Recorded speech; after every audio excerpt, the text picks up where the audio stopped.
earthquake. Green teeth at the gate and mud on every log. Spring is coming. But Hetty at the porch rail with a broom and iron pan said, if you want my yard, boys, come take it if you can. Her son had a splitting maul, her daughter had a pole. The goblins came in snarling for the hens and beetroot roll. They leapt up through the nettles, they clambered at the stairs. But Hetty raised a lantern and laughed right in their ears. Then the young girls in the house started singing clear and high through the shuttered window panes like sparks against the sky. Hark now, the year turns sweet. Hold fast, the whole old beans replied, and every gobbling footstep lost its nerve outside.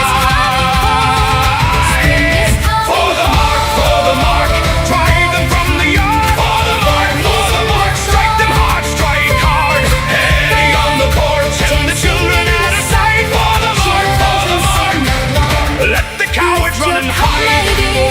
The dark days are done. The first one slipped on turnip peel, the second caught the rake, the third met son and daughter and learned what iron makes. They tumbled through the mud bank like sacks in a threshing round, and the girls inside kept singing till even the rafters rang out proud. Then the young girls in the house started singing clear and high through the shuttered window panes like sparks against the sky.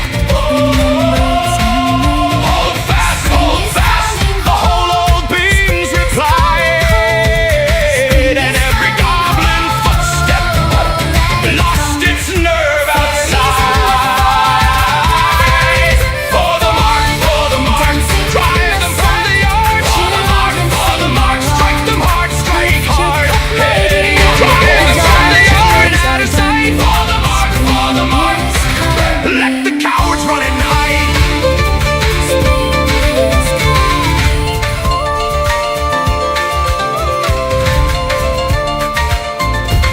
By dawn the lane was empty, the crows went back to sleep.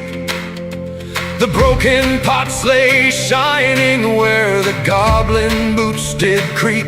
Then the teenage girl took saddle with her hair still pinned in braids and rode hard to the village green through morning's cold gray haze. To arms, for the mark, to arms, strike them hard, Hetty on the porch and the children at her side. To arms, for the mark shouted wide.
When June unfastens the green hill gate, we run to the bramble and laugh too late.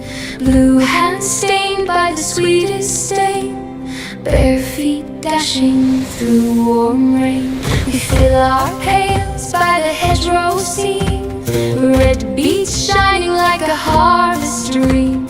Mother calls from the linen line, come home, before dusk time. But the creek says wait, and the reeds lean near. Every small brown face turns bright with cheer. Summer, summer, berry bowl.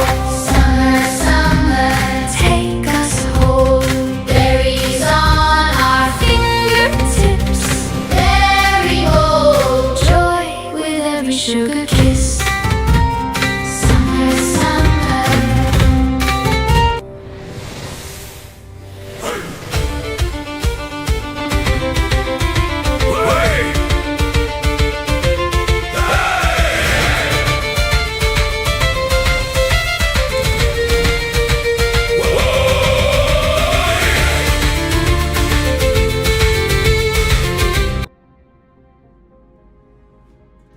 And fuck it, we're live. Number one, sorry about the breathing today. It's that's just how it is.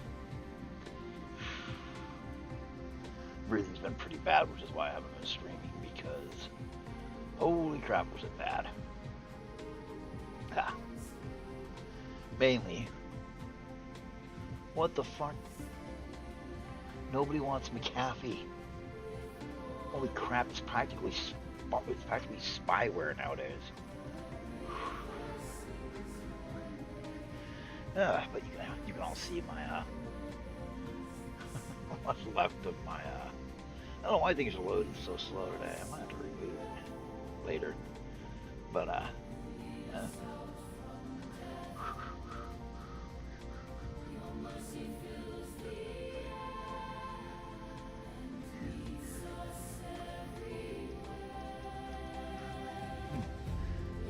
music file ain't playing, right? Oh well. So it is. But was doing some work on a campaign for my friends. Oh wow, does not want to play around today. Mad. But it's their home village. Alright, down to where everybody lives and everything else. Oh shit. I don't know what's causing it. I've got a high intensity game running in the background. I forgot that I all tapped out of like an hour ago. Nice. See, now it's not through there. Alright, let's drop out of here.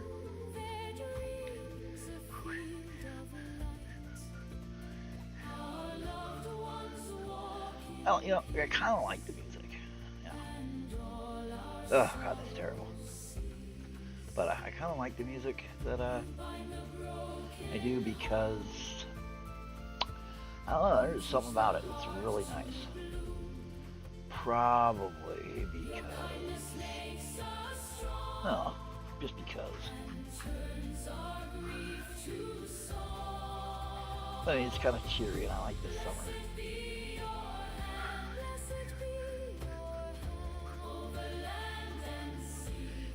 I like the summer songs. I like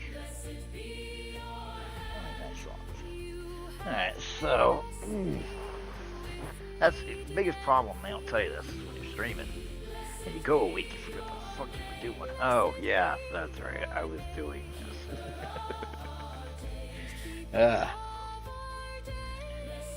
Yeah, that's right. I was having a great time. It's promised to be great. Still 80 miles to the X, baby. But it's we got this. I pretty much walked everybody through again on how to do the beginning. but we're doing it from the top down. We're kind of like speed running into this area.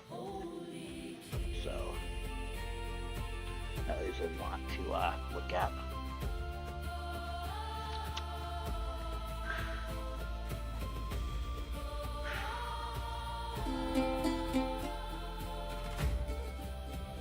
But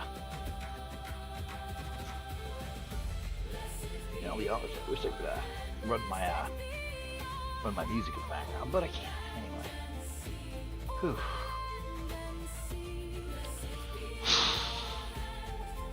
I came up with some ideas, and then I decided I didn't like them again. Anyway,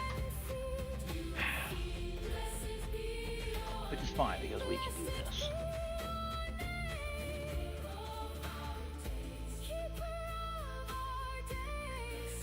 Let's see, square, next vertical. All right.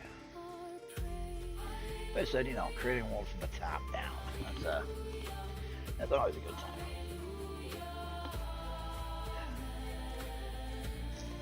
But getting into what you want your world to be like is something that keeps getting skipped, of course.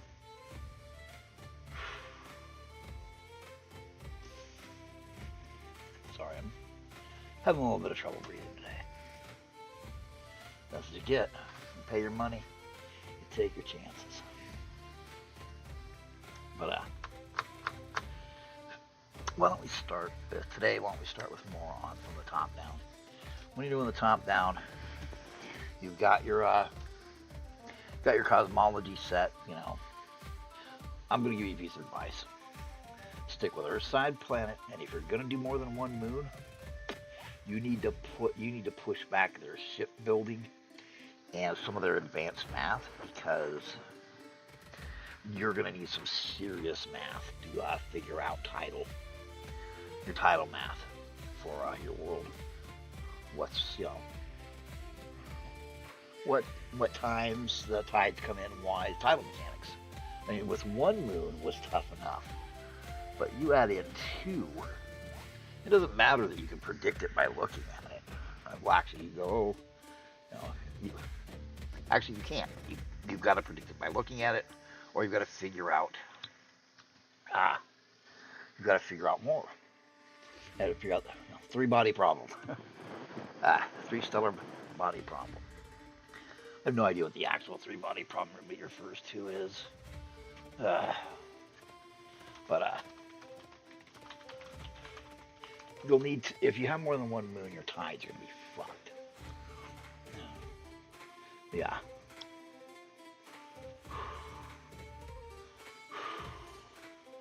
Now, three-body problem that I'm referring to is the Newtonian math problem. You add in the third, and it's absolutely completely messes up your tidal mechanics. Once that happens, everything goes to hell. Because your tidal mechanics affect your wind, affects your rain, affects it affects your ocean currents, and it does stuff like affects how your continents move, believe it or not.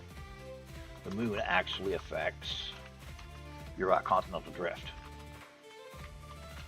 At least that's what they taught us in school in the 70s. But because the moon's gravity, flexes the Earth's crust. I mean, we're talking the ground actually shifts by a couple centimeters up and down every day. You can measure it. The moon also keeps the axial tilt. Otherwise, it would wobble. I mean, otherwise the tilt would wobble. Not to mention that the ocean weighs a ton, so you have tide stress. So if you had a second moon, you're asking for trouble.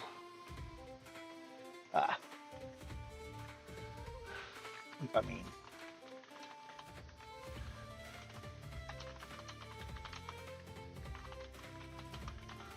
but you guys can put trouble because your ocean-going peoples are going to be damn near non-existent.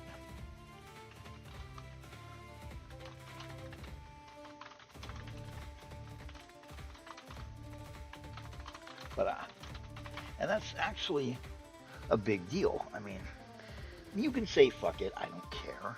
I don't care. I want to have 2 moons, and you just blow blow all that. Ties don't matter to you. That's fine. It's up to you. You know, it's really up to you. But some of your players are gonna notice it because see, look at Kryn. Kryn's got 3 moons: the black moon, the red moon. I think it's like the blue or the green. But pretty sure that's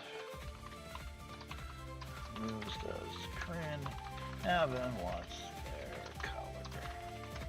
But I know the black moon affects black magic. There was the white moon and the red moon. So they absolutely have to be absolutely devastating to the tidal forces. Or you can actually wave your hand and say, well, the gods. And you can say, oh, the gods, make it so the tides are just. But I can tell you from playing Kryn, from playing Dragonlance, I didn't even think about it.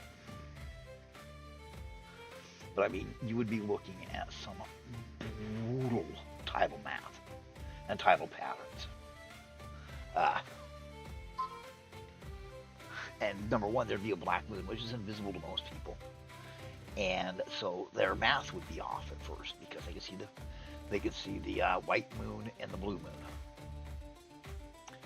And not to mention when they drop that mountain, when they hit it with the comet, when they drop the mountain on and destroyed it. Have you ever seen the backside of the map? They did a box set a long time ago with the backside of the map, and it was the continent was nuke shocked, and it was pretty interesting. Let's put it this way: nobody's sailing in that. But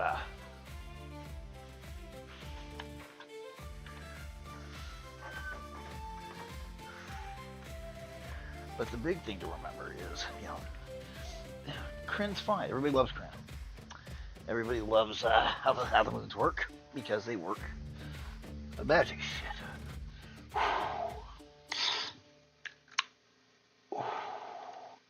But it would advise you to do single moon or to hand wave away the tidal, because otherwise you're looking at a serious pain in the ass. And I know I say this over and over and over, but sorry, give me a second, I'm losing my breath. That's why I haven't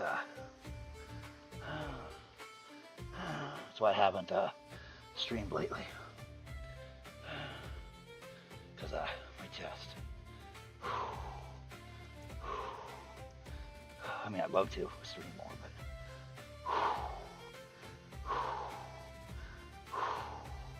I'm sorry about this. Give me a minute, please, and we'll be back to normal. Anyway, okay, there we go. But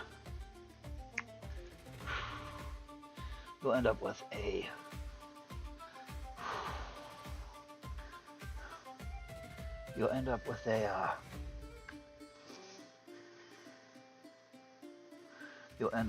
messy. But you could use that to your advantage. You could say, hey, the reason why there's not much shipping, the reason why there's not much ocean mastery is because of this. Which means pretty much everybody's been stuck on their own continents, which explains why you have very little continental overlap. I mean, if any place should have forgotten realms, did they start it with the Mystara series? The Mystara series was actually pretty good to read. But, yeah, then they,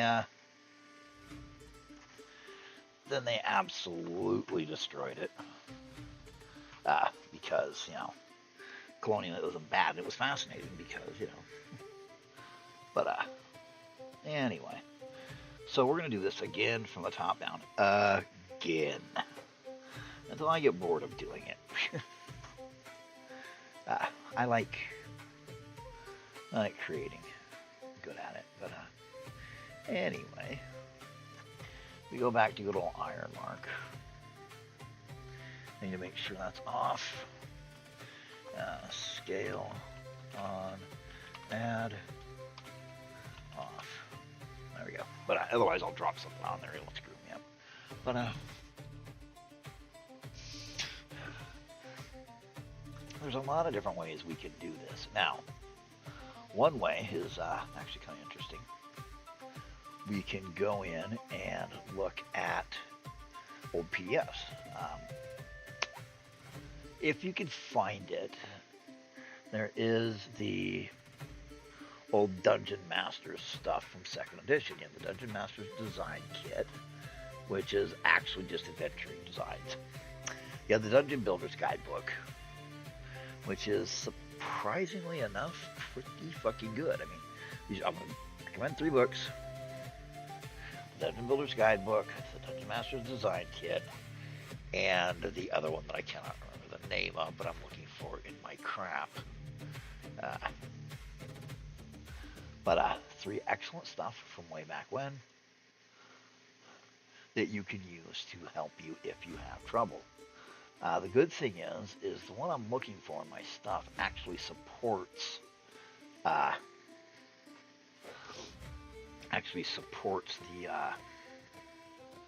what do you call it? I'm thinking of. Actually supports the top-down status. And another thing I'm going to toss out there is, if you've never looked at the city-state of the Invincible Overlord, you really should. I mean, it's pretty good. I have a lot of old game mastery stuff. It's a really, really big difference. I mean, huge difference in when you make stuff that we can pull off of. But I haven't been. I've mainly been going off my own brain. But the way I've been lately, we can't really trust my brain, can we, chat?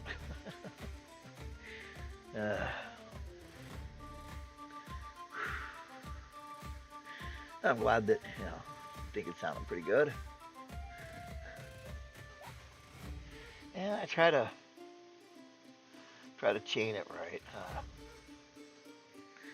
Let's see, it's in there. You know, this is a pain in my ass, but anyway, yeah, I should probably do shit like this before I go. But when you're making your world, it's kind of fun to throw up the various planets and give them God's names. Jupiter, Pluto, all of those are all old. Those are all old god names. And it's not going to hurt anything to go ahead and throw throw them up as a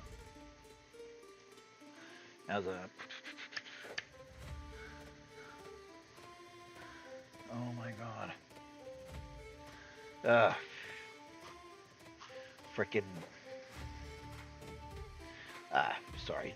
They updated the virus checker in Windows, and now when I click on stuff, it says it might harm your computer.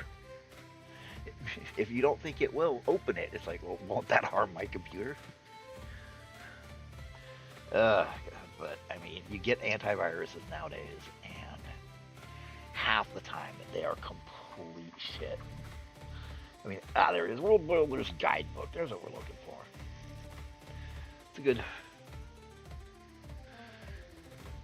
a good one. So we'll throw it up here today.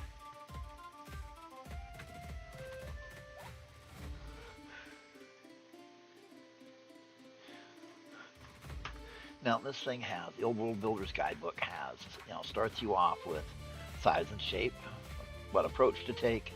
I cannot recommend this thing enough. I mean, even if you're an experienced guy, I mean, it's got mold hook, stuff like that. but and it shows you how you can throw it in.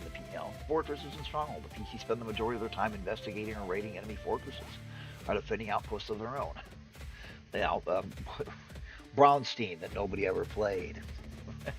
Right here in a book from I don't know. What is the thing on that? 1989 it looks like. So yeah, nobody ever did anything. Sorry. 1996. Okay, 1996 is when this came out. But they're talking about right there. Cultures in this situation: class dominance, chivalry, deity, dying world. Dying worlds can be fun. My wife complains I've got a thing for dying worlds, and unfortunately, you have to have when you make your world, and I cannot stress this enough. Your world has to have strife in it, and it has to have room for the characters to matter. Greyhawk is so overdeveloped as far as the nations went that nothing players did mattered. I used to joke that you get to the bottom of a 100-level dungeon and find Bigby was here written on the wall. I mean, that's how it felt.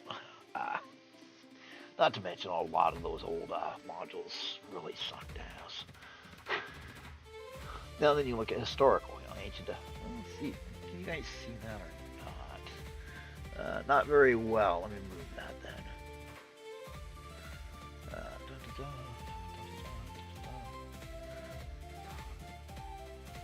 Oh, flock, okay. Now we'll move it.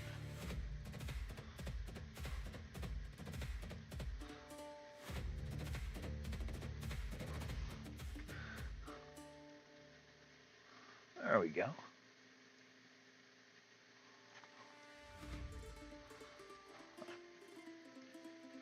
Now we'll move it so you can get a good look at it, what I'm talking about.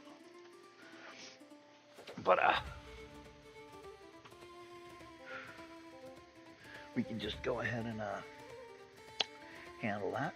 But, anyway, this is, I'm going to look it up real quick for you. Let's see, drive through RPG. I don't usually go here, but hey. I've got hundreds of PDFs from over the years. What the hell is that called again? World Builders Guidebook. There it is, right here. Okay. They want $5 for it. Okay. That's it. Now $5 for it on Drive-Thru-RPG, and it's worth dropping $5 on. It really is. As a matter of fact, you know what? Why don't we fuck around and we'll use it? I mean, why not? Okay? Why don't we fuck around and we'll use it? Oh, we're all the way back here. Alright, let's see if we can come up with a decent world hook. Let me grab the dice roller. Let me shrink this so I can see what I'm doing. That's the advantage of multiple monitors. Well, actually, it's an ultra-wide monitor. I can shrink and move shit around. Okay, let me double check, make sure you guys look good in OBS. Yes, you do. Yeah, we can scoot this. Unlock. Oh yeah, we got it dead center for a reason. Alright, so we're going to use the old, like I said, we're going to use the old World Builders Guidebook, $5. Dungeon Builders Guidebook, $5. You know what, we will take these old, you know what, we're going to take all three of these. Dungeon Builders Guidebook, World Builders Guidebook, DM's Adventure Guide. And we're going to use them to build a campaign setting. Alright, that's how we're going to do it. Instead of me rambling on. But we're also adding me rambling on because that's why you came here. Okay, so Ironmark Crucible and World Builders Guidebook. Alright. So give us some percentages. Alright, we've got a 56, which comes out to cultures. World Hook is the cultures. If this was 20 years ago, I would do it. I would. But nowadays, it's just not worth it, considering we'd be dealing with, oh, look at that, we rolled African culture. If I was a black guy, I'd go ahead and do it. But after seeing what's happened to people that tried it, I mean, a little bit of an anecdote for you. Back in the day, I was working with a guy who was making the Die 20 Africa book.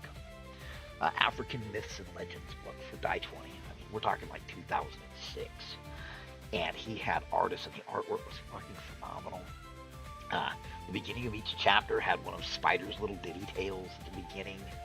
Talked about how the gods were tricksters and couldn't be trusted. And basically all these African legends and everything. And he was getting close to putting out the book, and it was a monster. I mean, he'd started to source printing costs and everything else. He paid his artists off. I mean, this book was gorgeous and full of stuff where you can run yourself a complete African campaign. You know, before the, you know, before certain events, there was a couple events that he had, including the arrival of, you know, white people. He had the Mansu era. He had all kinds. Yeah, he had when to place it and everything. And N-World found out about it, and so did RPG. I can't remember the RPG site. I can't remember the RPG site, but anyway. And they jumped in his ass and they harassed him across multiple fucking platforms. It didn't matter that he was and then it came out he was an African, and it didn't matter to these people that he was an African. No, he was being colonizing. He was colonizer adjacent. He was helping colonizers. And we missed out on an Africa book where, you know how druids always feel like they're to the side of D&D, like they're not really meshed in? Not this. No. This is the ability to change shape and run off is integral to so many African tales. And we would have had, you know, where druids were baked in. He basically used halflings for the pygmy people. You know, it was fucking amazing. And they ran him offline until he just quit. He didn't bother. He never printed it. So if they're going to do that to him, I am not about to follow the dice here. You can call me a chicken shit if you want. I'm too old and sick to fight that war. You fight it. Because I don't want to.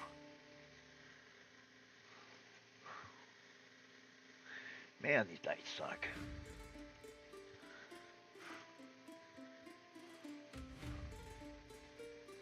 Situation.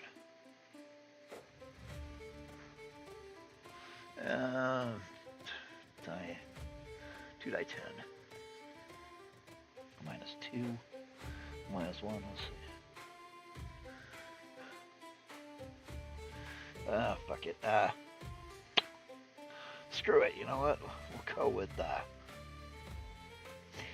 Psionics was fun. Dark Sun. You ever notice that all the people that hate Psionics love Dark Sun? Go figure.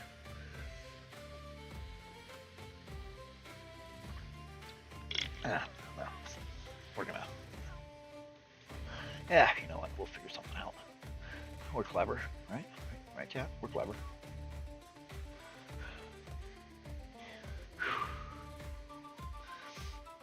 Let's see here. Weather. Aerial, desert, forest.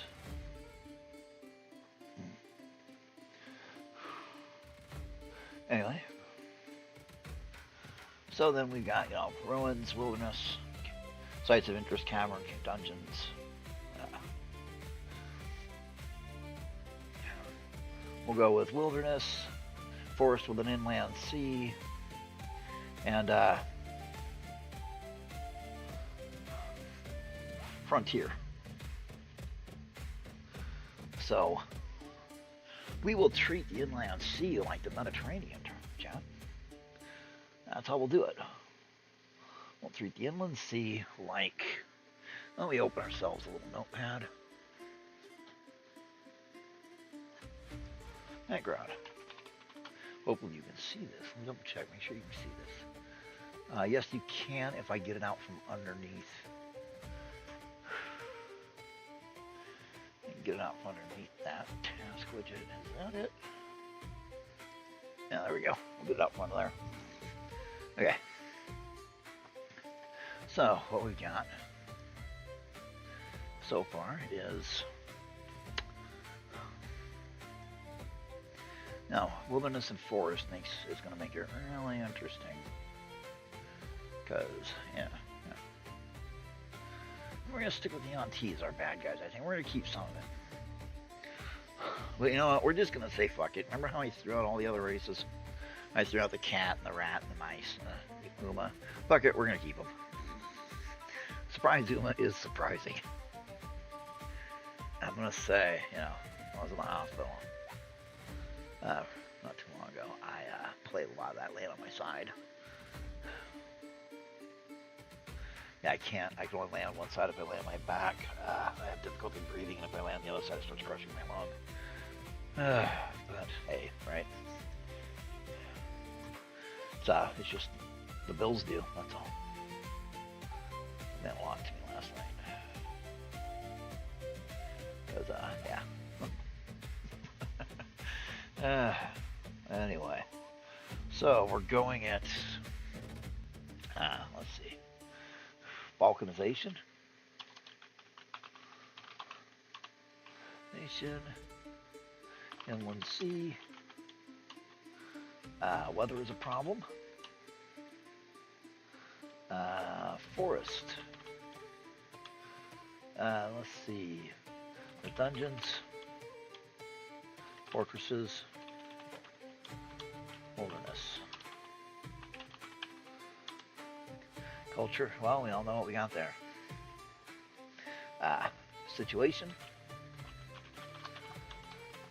Class. Dominance. Slavery. Exploration.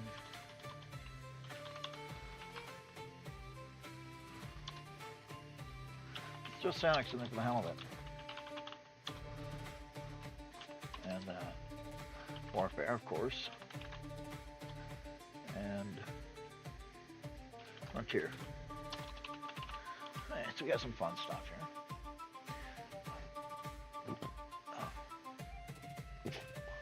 I know I didn't quite use it the way it's supposed to be. I mean, but for culture, we'll go with feudal, mercantile. You know, I once did a cross between Celtic and Japanese. It was really interesting. Didn't work out though. Oh well. Okay, now we get our world. First things first. The world. Now we're gonna skip the shape and form because I don't feel world size. We're gonna stick with Earth.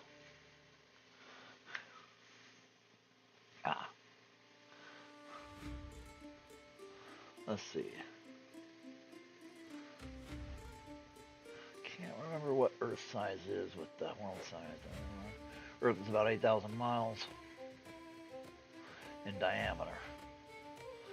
So that's 500-mile hexes on what we're about to do. So let's not forget this. So we're gonna grab this.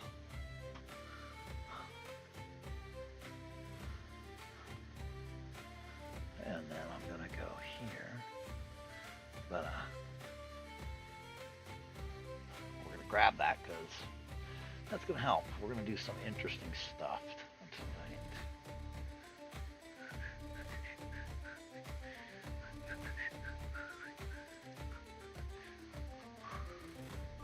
I really want to where you guys have. We're just gonna have fun, all right? That's what we're gonna do.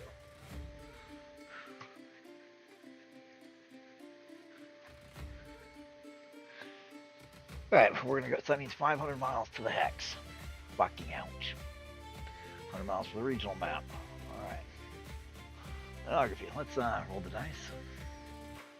We won either 60, we won about 60, so. And we got 10. Oh fuck that, that's a desert world. You know.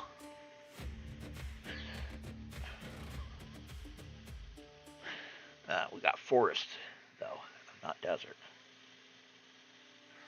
But if you've all played the Mad Max game, how there's nothing but desert, and you go up there and you can see the cliffs for the continental shelf, and they're huge. That That would be an interesting place to play. Too much like Dark Sun, though. But, we're going to go with 60%.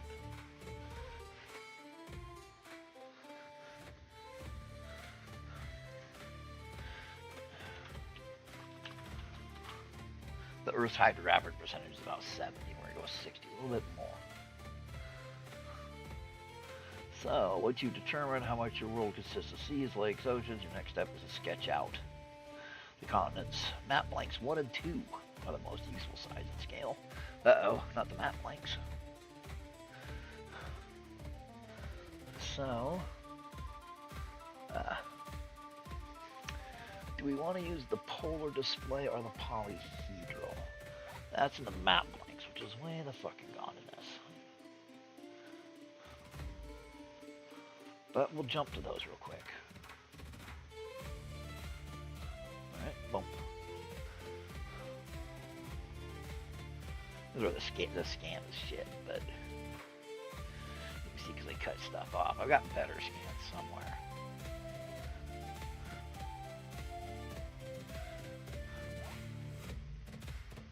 But,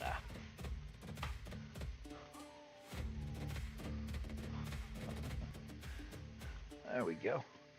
Polyhedral. What do I think, chat? Polyhedral. Polar. What's this? Polyhedral. R.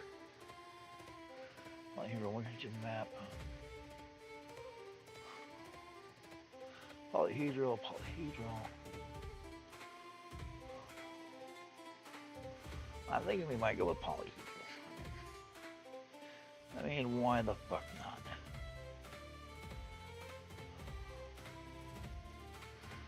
Polar is just pretty much more or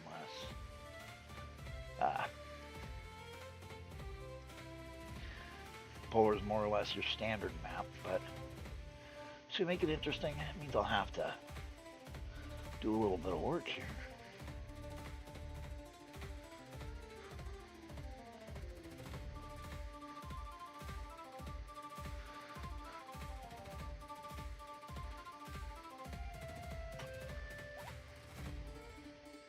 And then we do this. And then we do this.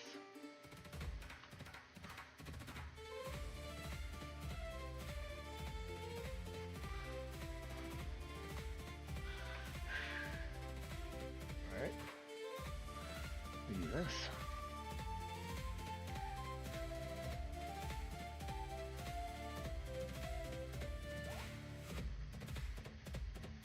Boom. Print screen.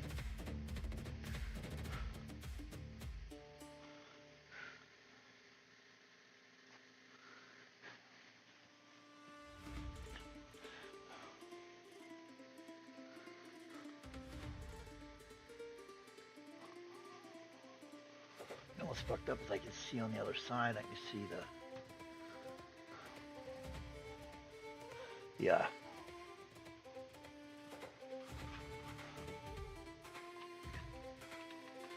kind of annoying. I can't find the rest of it.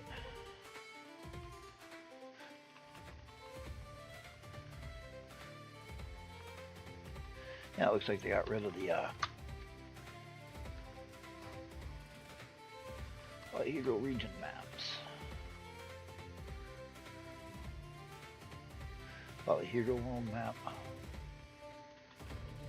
Polyhedral. Yep, so yeah, so you can actually see the polar map. They forgot to scan that. How nice of them. But I've got another copy of this somewhere. That's the only problem. You've really got to look when you're going through TTRPG and you get an old scanned one. You gotta make sure you're not accidentally grabbing one that's a shitty one.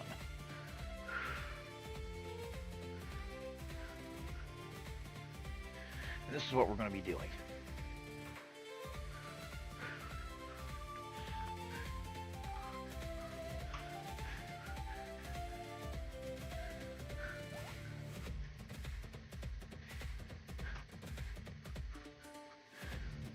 See, I like the polyhedral because I do. uh,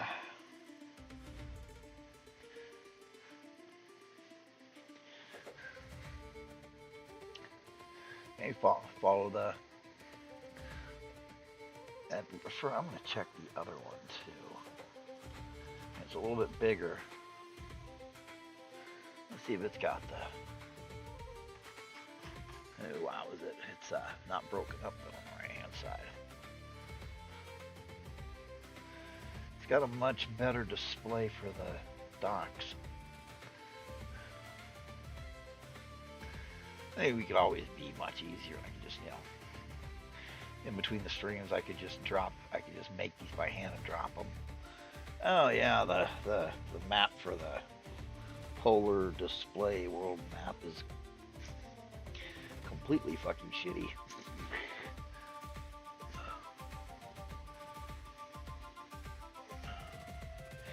Yeah, it's completely ugly and stupid looking.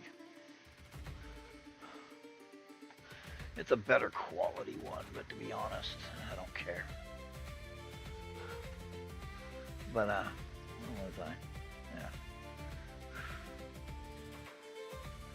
But back to where we were. Anyway.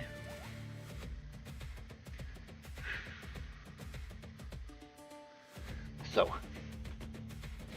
I should probably fix that so you can actually see what the hell I'm doing. Anyway.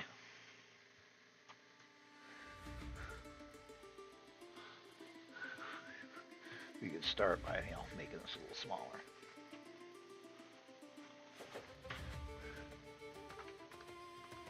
Okay. Polyhedral is what we're using, right? So, now what this is going to tell you is use the chart. Find the column at the top and the type of the chart that matches your hydrographic percentage in the style. Okay, we pulled 60, so it's 2. By the number of regions of the big triangles that possess the listed mix. 2, water. Okay, so we're going to have 2 of them with water. So let's go ahead and screen cap this real quick. Alright. So.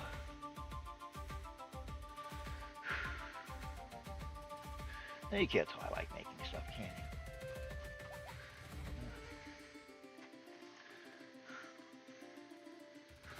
I was doing better before the significant cognitive defects kicked in. But hey, we deal with what we must because we can. Bam! Switch to map layer. Adjust page size. Why are you so small?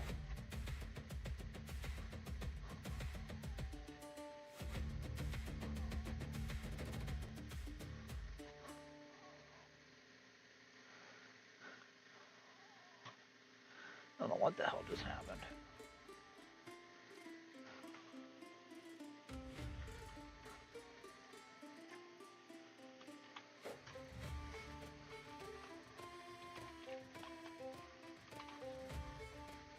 That was weird.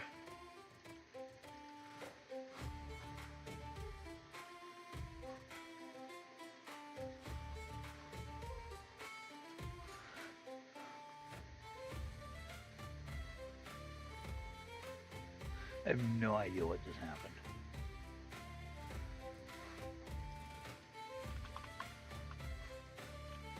I mean, something happened.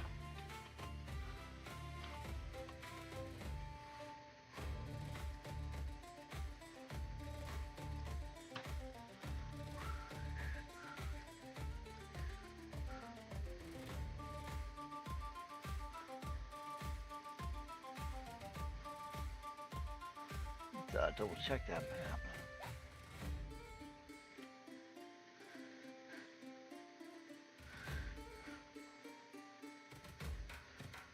color, hex labels, hex path, grid.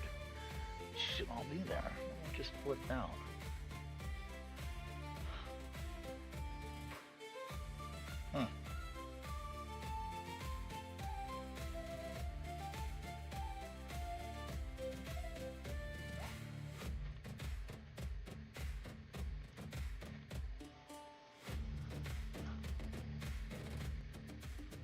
That's strange.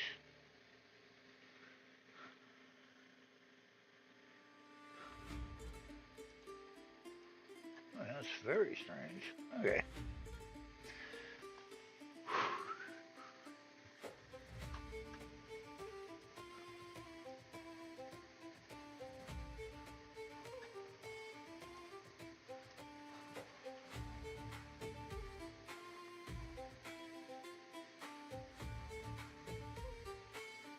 Wow, we almost got it perfectly right. Alright, so we're gonna have two that are full of water. Okay, we'll go down to the example here.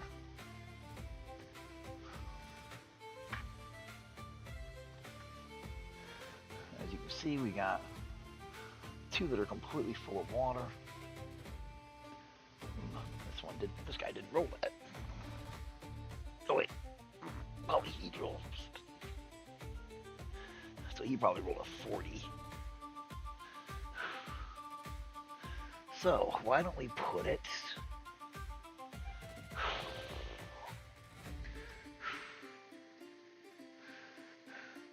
these two. Oh wait, these two, yeah.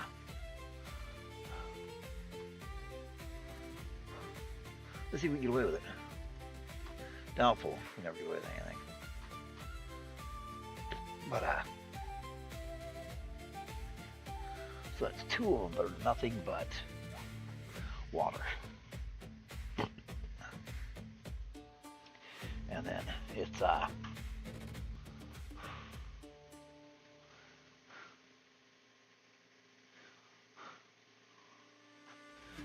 it's water with minor islands. We've got 4 of them. Wow, water with major islands. We've got 5 of them. Sweet, but we've got none of them that are all land. Sucks, but hey. What do you want when I drop this here? Close.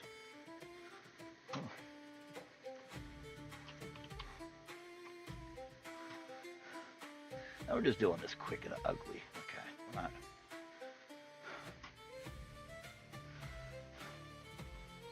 Let's see how he did his. Okay. See, this is how, showed. We got a bit more. We don't have any full land, so. Placing continents or seas. Okay. So, we know what we've got. Okay. See, the example has a hydrography of 40%. We have 60%. Okay, so next step of the world creation process, sketch out the actual shapes. Now, number of regions, 2. Okay. Determine the number and locations of the continents or seas by using random rolls, which is what we're going to do. We're going to place continents or islands on land dominated. Let's see. We're going to place continents and islands. Okay.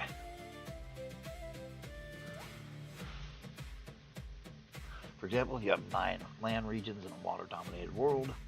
A roll of 1 dice 6 equals 1 to 6 separate continents. We have, according to our little chart, we have 5.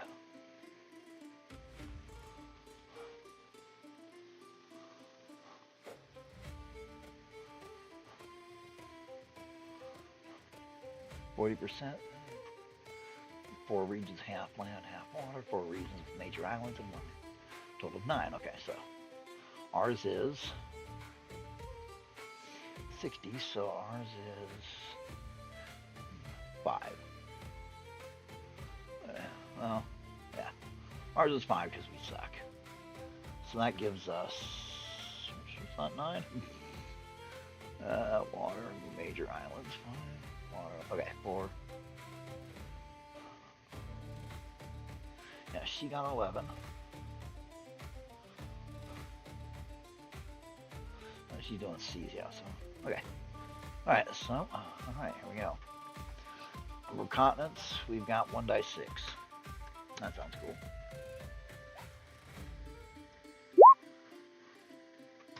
We have two major continents. Wow. And 1 is 5, 1 is 7. Wow, these are big ass continents. You know what? Fuck that. We're gonna. Alright.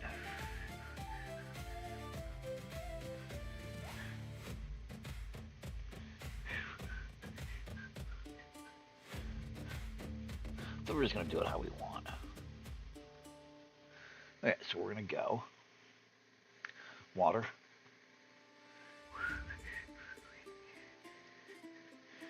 Okay, that's the problem. Okay, so yeah.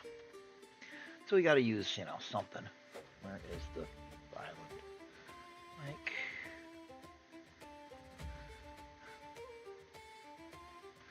come on, come on. God, this would be a lot easier. Okay, so 2 of them are all water, just like, okay, 2 of them are all water.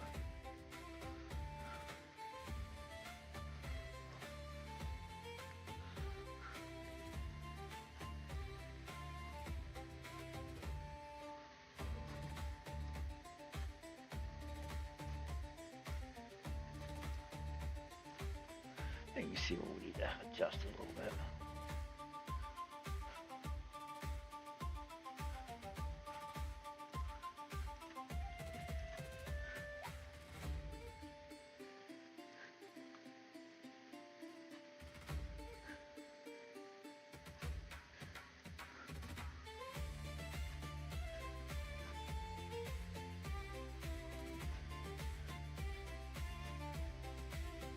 There we go. Let me just copy, paste, and we're just doing it quick, easy, and stupid because I don't feel like messing with it. Do you?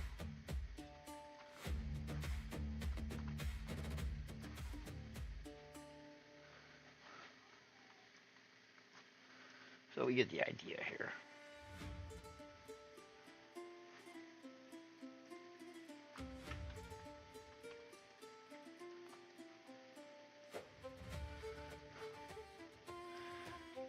So we got our wonderful thing going on.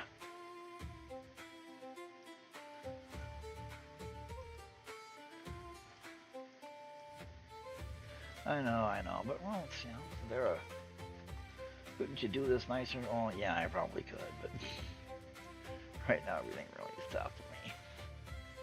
I'm whining, everything's really hard for me. Okay, so by the time we do the next one, we're going to actually have a filled in one. I will print one of these out, and I will do all these diagrams and stuff, so that I will, you know, see, I can do this one. Actually, why don't I just scribble? You know, when we come back, I'll start scribbling. So we're going to take a little 10-15 minute break, and everybody can come back, and I'll see you in a couple minutes. Cock-a-doodle, hold the gate! Steel boots on the straw tonight!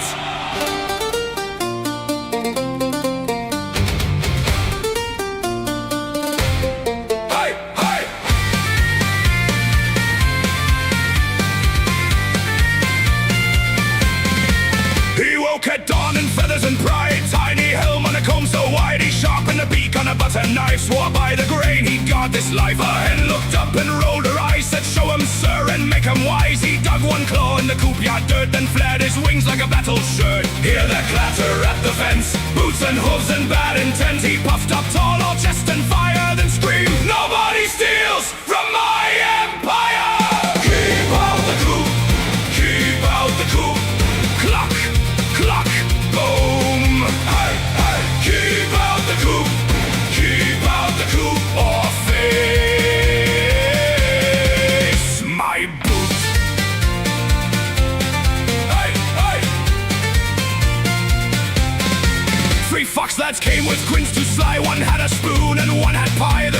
knight spun his little lance, caught one jaw in a chicken dance. Shield went bang on a wooden pail. He slipped in mud, but he never failed. One fox lunged, got a face full of straw. He crowed so hard the whole yard shook raw. Hear that clatter at the fence, boots and hooves and bad intent. He puffed up tall, all chest and fire, then screamed, "Nobody steals from my empire!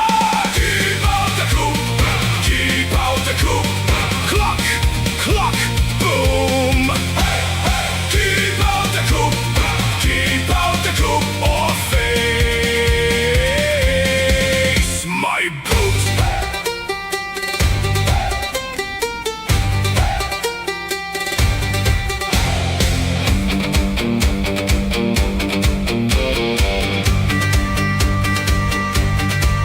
Late by the moon, the foxes fled. One lost a shoe, one lost his head. The hens all bowed to the feathered lord. He drank warm corn like a king at war. Then one small peck and one last glare.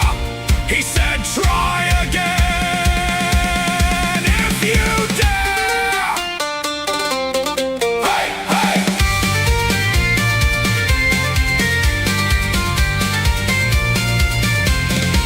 Ah! Keep out the coop, keep out the coop. Cluck, cluck, boom. Hey, hey. Keep out the coop, keep out the coop. Our night broke through. Keep out the coop, keep out the coop. Crow loud, break loose. Hey, hey.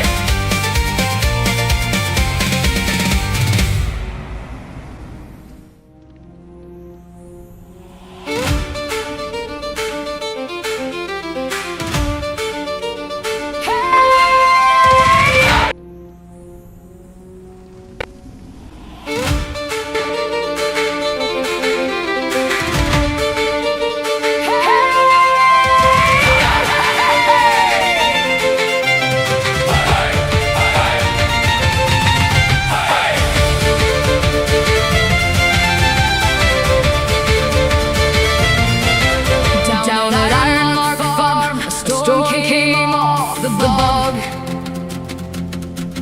Green teeth at the gate and mud on every log.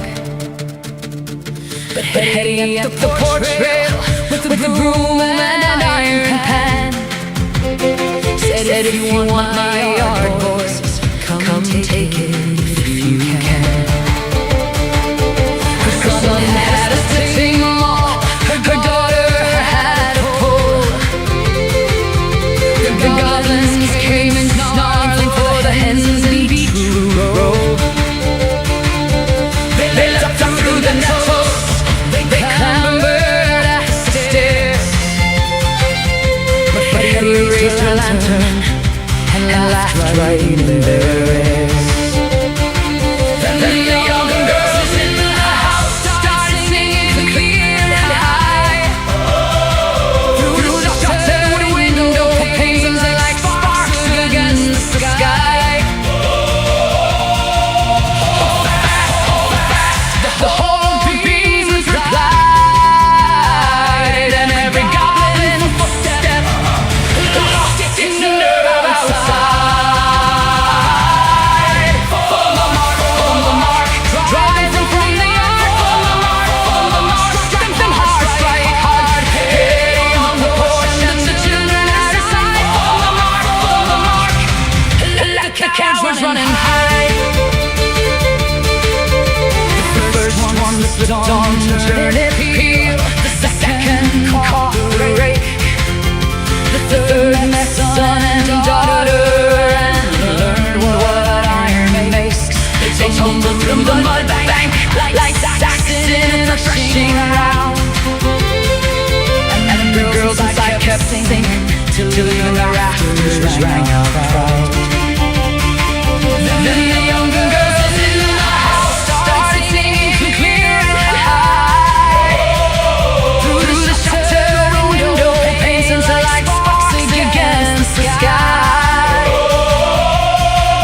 Hold fast, the whole beams replied, and every goblin footstep lost its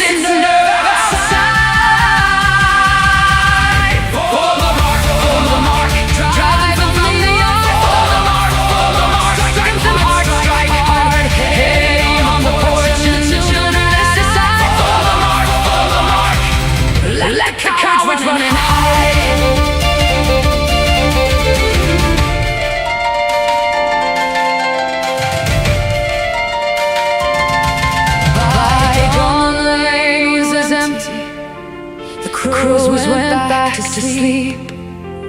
The broken pots lay shining where the goblin boots did creep. And then the teenage girl took saddle with her hair still pinned in braids, and rode hard to the village green through morning's cold gray haze.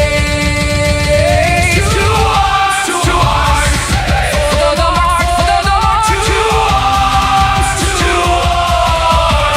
strike them hard, strike hard.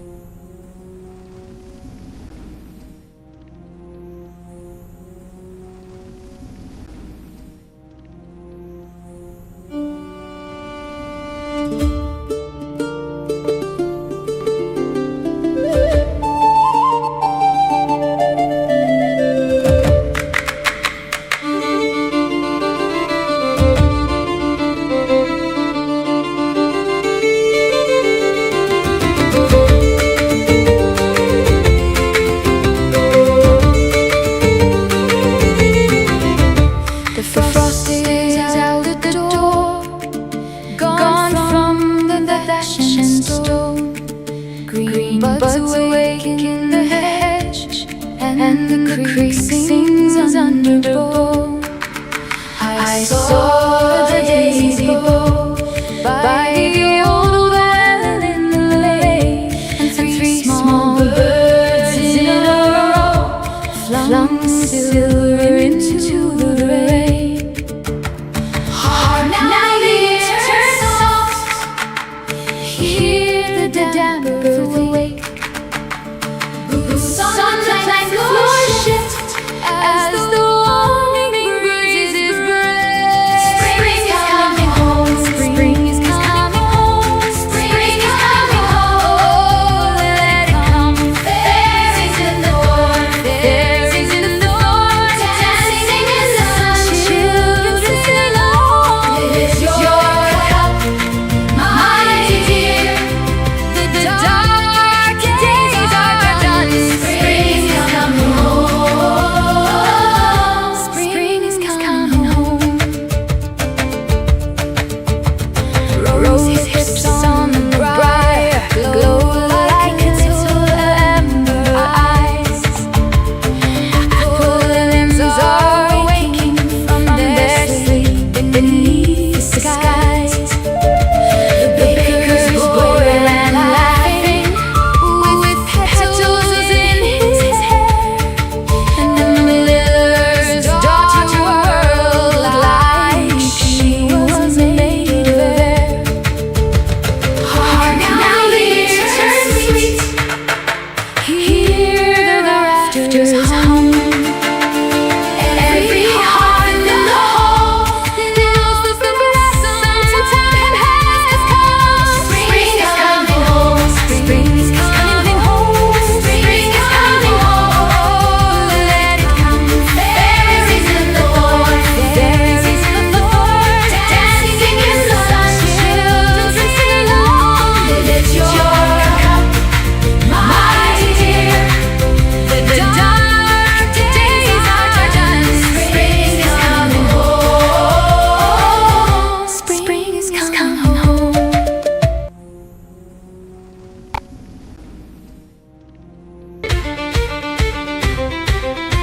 Way!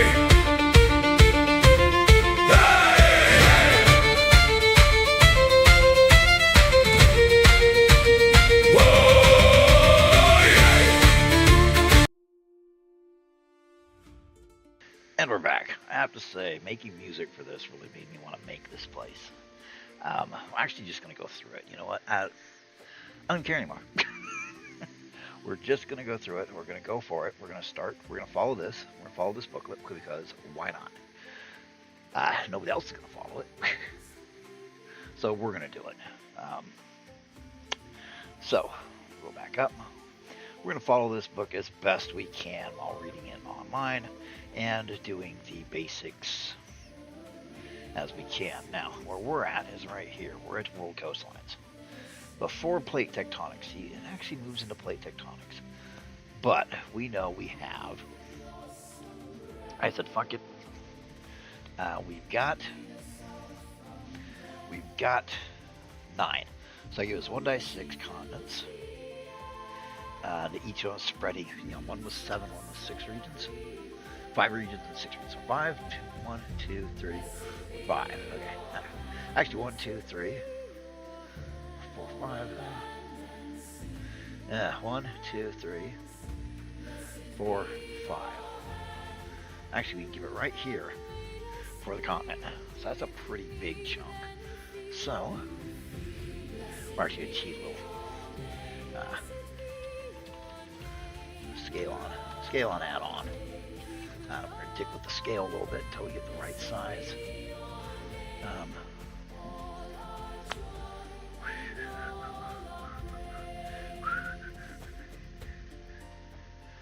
That's just some banger song going. Yeah, that's good enough. Just move. See? Alright. So now, we just got some coastal because that's what told us to get. I think my light is on for the dog. I don't dog going around. That's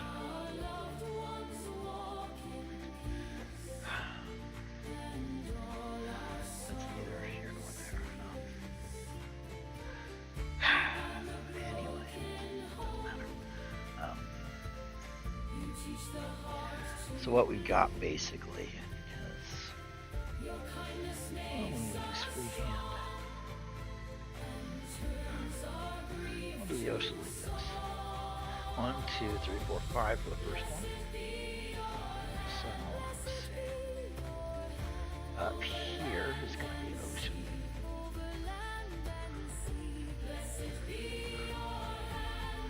We're going to let it come on out and scoot out here.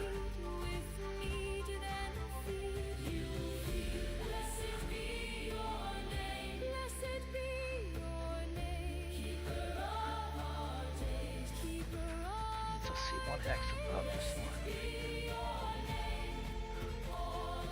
So it comes out, it goes up here.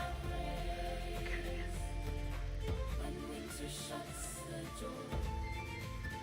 Oh, just about right too.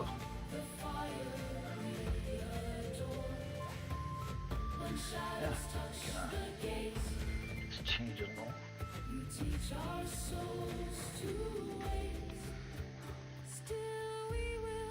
Follow the monk, follow the monk.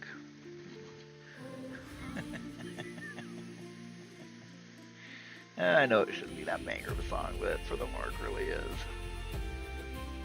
Eddie on the porch.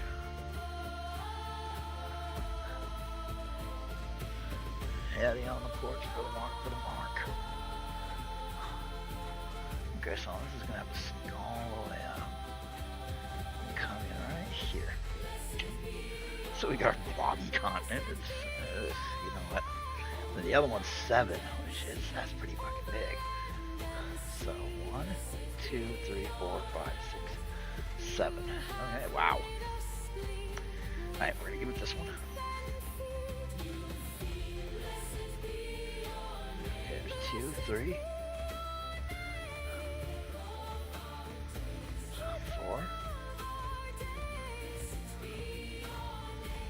5. 1, 2, 3, 4, 5. 7. Now great, I drew either a ram's head or a dick. You know, for some place it's supposed to be majority water. It's not majority water there, champ. Let's check it out again. Okay. Land is 0, 2. Oh, well, there it is. Okay. Land with major seas, land with minor lakes.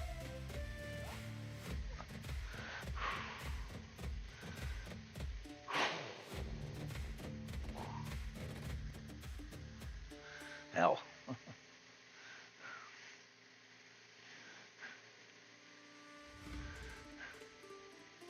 Randomly place continents and islands.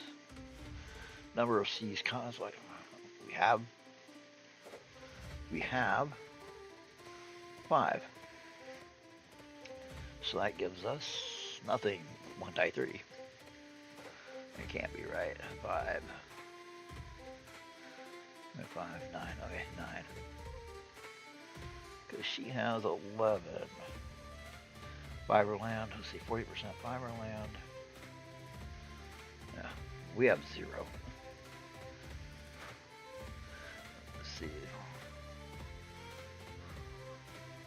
9 regions worth of seeds to be placed. So if we look, 1, 9, yeah. Oh well.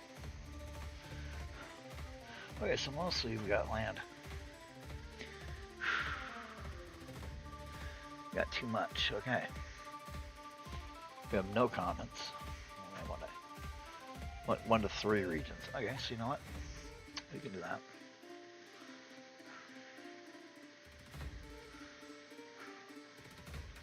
One, 2, 3, and jump in.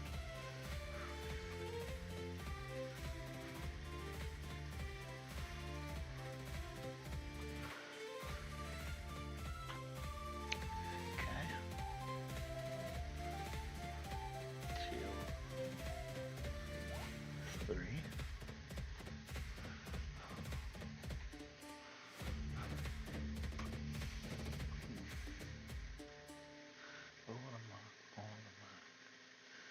You know, they actually tried to copyright strike me for the Mark tune.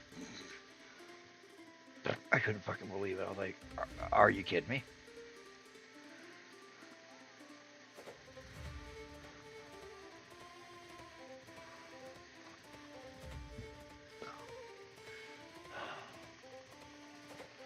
Okay, we have 5. They didn't list 5, so. But then we got ones with.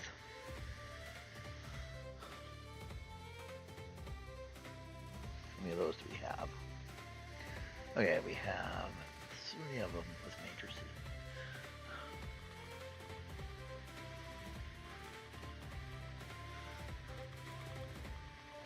Yeah.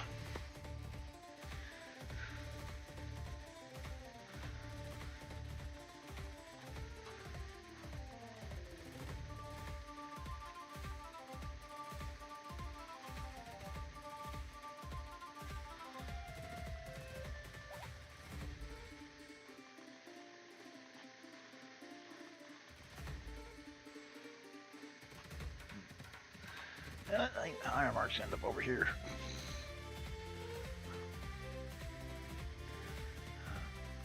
Of course, it could end up over here. You know what? We're gonna flip this. We're gonna put everything in the north. Okay, I know I discussed this earlier, and for those of you that missed it, I should probably hit it again for you.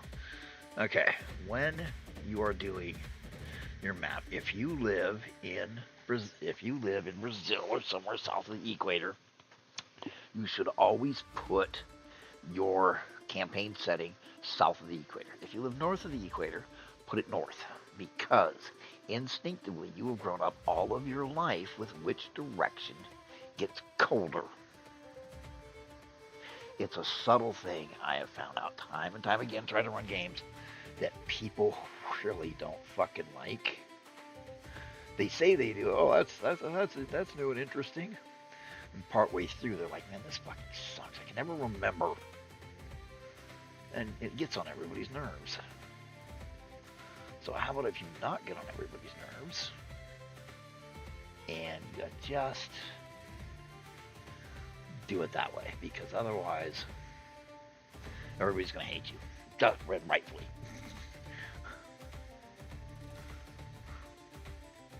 So we're going to put a little Ironmark here, and probably in this zone. And this looks like a good one because it's just a little trade. Remember, each of these hexes is 500 fucking miles. So, yeah, I mean, holy crap. I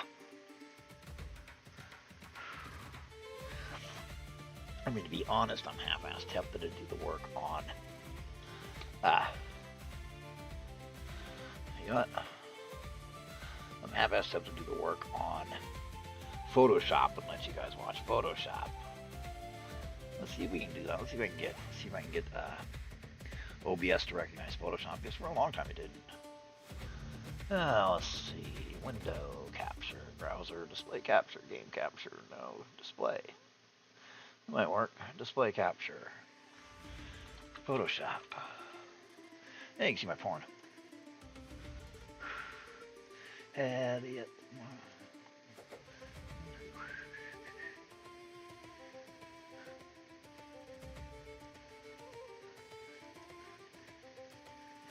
Oh, no, no, no, no, no, no, no, you don't get that. No, that's an entire display capture. No. Application capture. Browser color, display capture, game capture. Window capture, there we go. We'll try doing this on Photoshop because it might be a little easier than Roll20 and it'll let you follow along. Well, perfect. Wow, why don't we move this down a little bit?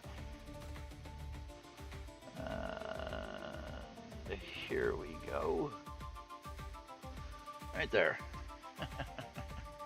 it'll be a little bit better. Unlock that. Move it over here for the most part. Okay, so bring that up. File.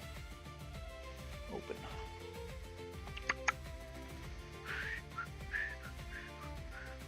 Libraries. Pictures. Screenshots.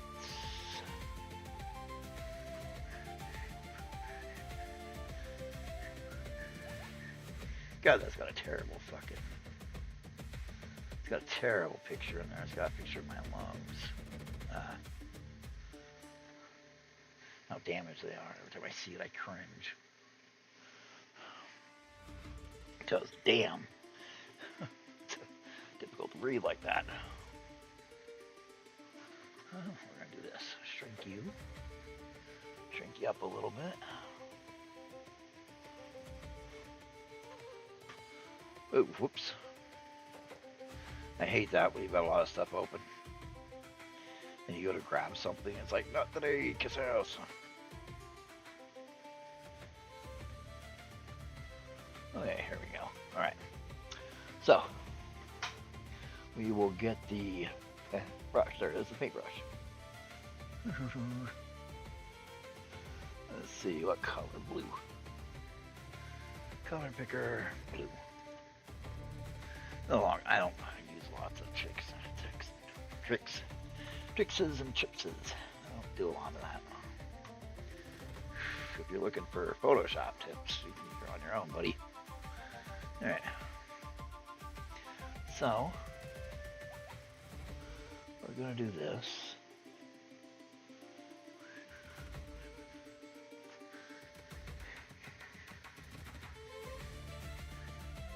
And then we're going to do the Ironmark one.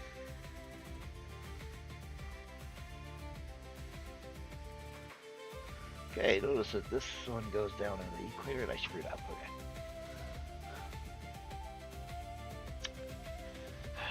Control Z, third.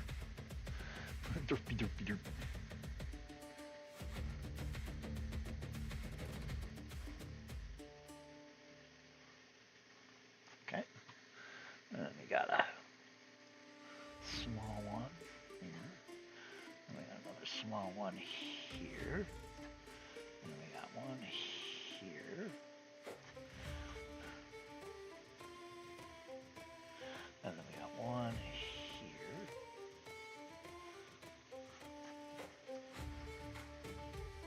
Okay, now we got one right here. Over here. Here. Here.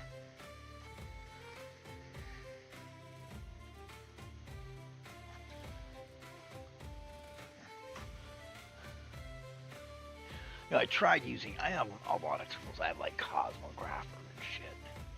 And I never did learn it. Well, I learned how to use them. I knew how to use them before I went to the ER. And when I came out, I don't remember how to program. I can't speak German or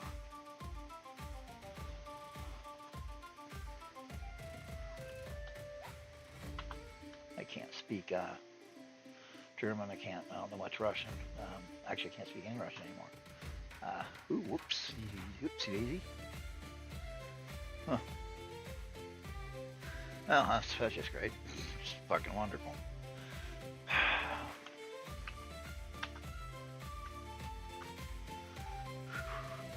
But Okay, you know what? I'll just paint over it later. But it came out, and I didn't know any of that stuff I used to know.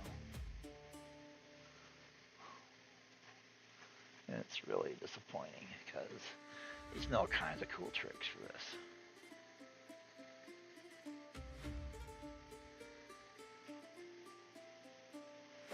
No, I don't.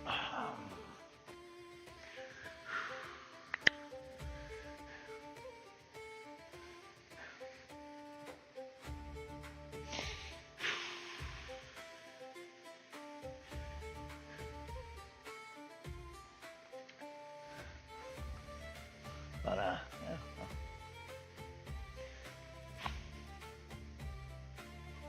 Anyway, that's enough of that.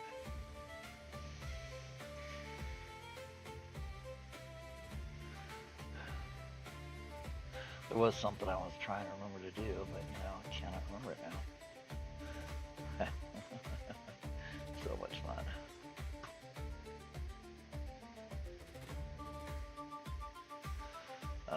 Anyway, let's throw it out in the ocean.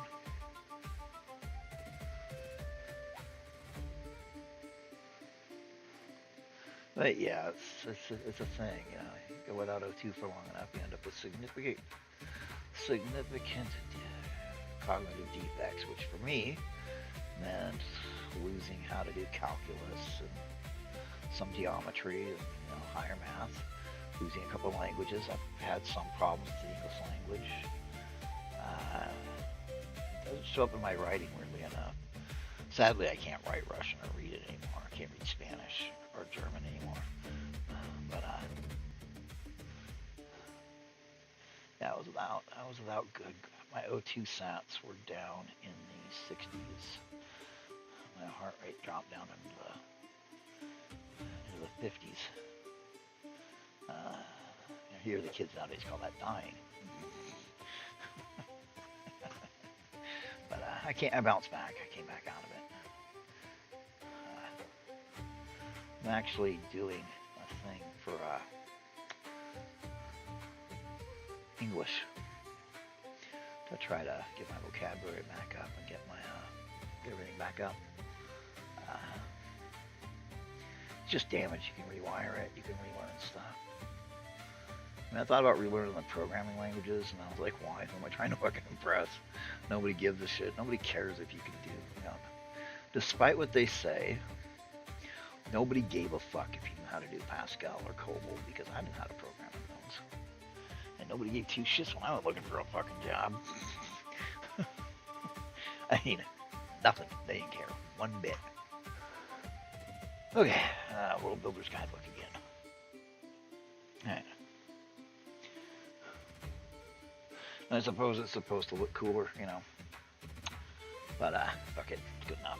We're not going for anything major yet. Now we put the plate boundaries and mountain ranges.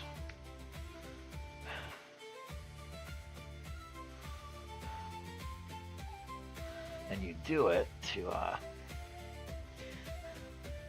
you do this to make your map look like shit. No. You do this to figure out where your mountain ranges are. Now,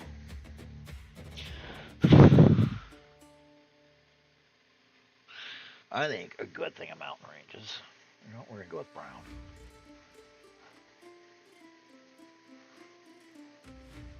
But,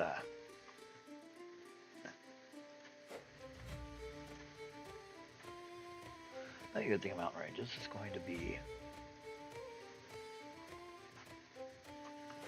up and down here.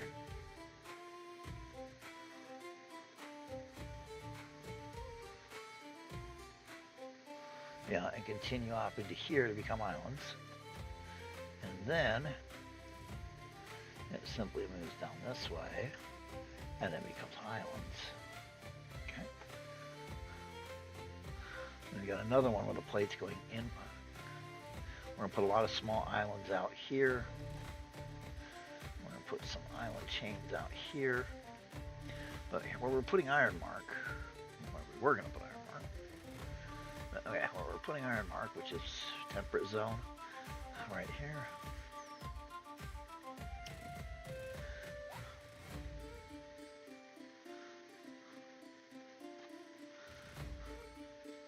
gonna use the Ironmark some mountains away. It's a way to divide the continent in half. Come back up.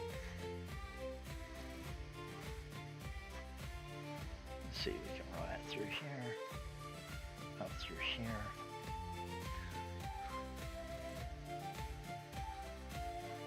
Join it here. Cause yeah, they do join up. Oh, what do you know?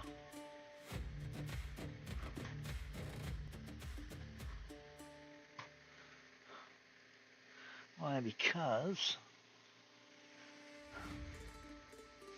Ironmark used to go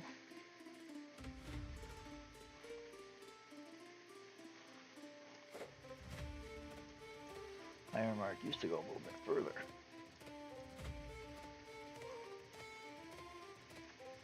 To be honest, I should probably start this shit over. Actually, I know a really good way to start this over.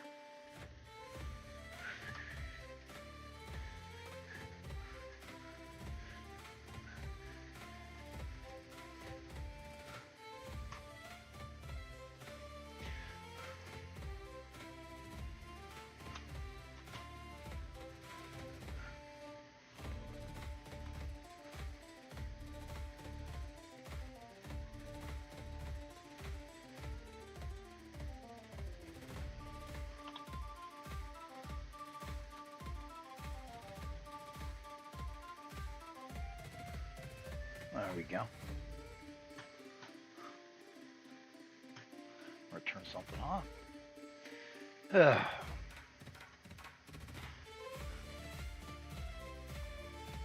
we go. Print screen.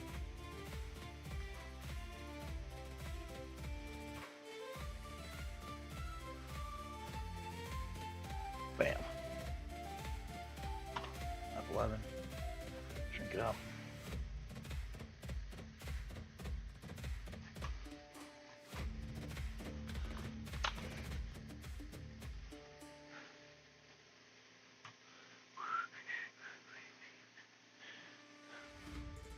But so I think we should make Ironmark, you know.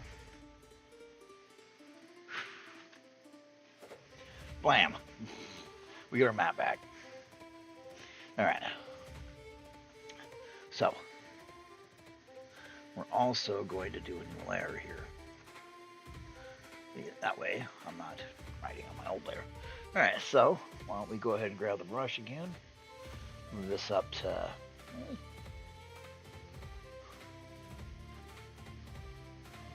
65. There we go. Opacity 44. Grab some blue. Grab the really deep water. We'll do deep water first.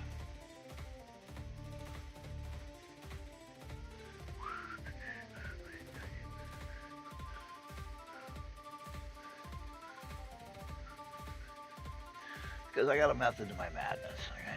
It's, your deep water should be off the continental shelf. Because now, why do we care about a continental shelf? Well, you know, if we're going to do the ecology, there's certain creatures that need to have the differentiation between the deep sea and the continental shelf. The continental shelf goes to about 90 meters in depth. 90 to 100 meters, and that's really not that much. I mean, yeah, it's more than you should probably go in your scuba gear. I mean, let's not be stupid. But it's not that deep. It's why, when you're watching Pacific Rim, and they've got the Jaegers only waist deep in the water, but they look like they're a mile or two offshore, the continental plate doesn't drop off. Remember that later? Because they walk up and there's that huge drop off that they got to drop down that goes for like a mile. That's the continental shelf. And it drops from anywhere between a mile to 3 miles, depending on where you're at. I mean, there is, when they showed you in SpongeBob, where the bus went to the cliff, that's the continental shelf, guys. All right. That's way the hell and gone. That was a cute episode, but your Aboleth and your Sahagin and all those guys, they're gonna live on the continental shelf.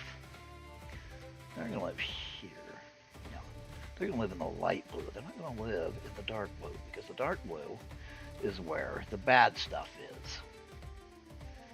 You've all seen her. Behold the female. Have you ever seen that joke? It's anglerfish. The male is this pathetic little thing that can't even hunt for itself, and but it's got an incredible sense of smell. And it'll smell this smell, and it can't help but to go up and nibble. And it'll fuse to the body of the female and provide her with an extra set of testicles. Because the chances of running into stuff down there, where there is no light, there is no, it's a completely different world that deep. She might not run into another one. She's huge. Now, you go to the museum and look at her. She's huge. She's down there, and the aboleths are badass, but I think in a magical world, I think she'd probably be able to hypnotize you. I mean, she's probably eaten aboleths, because delicious aboleth. That's why everybody sticks to the edges. That's the ocean elves. They'll tell you. We stick to the edges because the shit in the deep dark is bad. But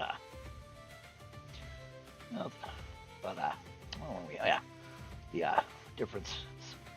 Now, you want to know the differences in your campaign, because temperature differences too. On the continental shelf, it's warmer. And I know this is a terrible job. We're doing a horrible job here. It's going to make your eyes bleed. But the shelf is warmer because the water's shallower. It's funny.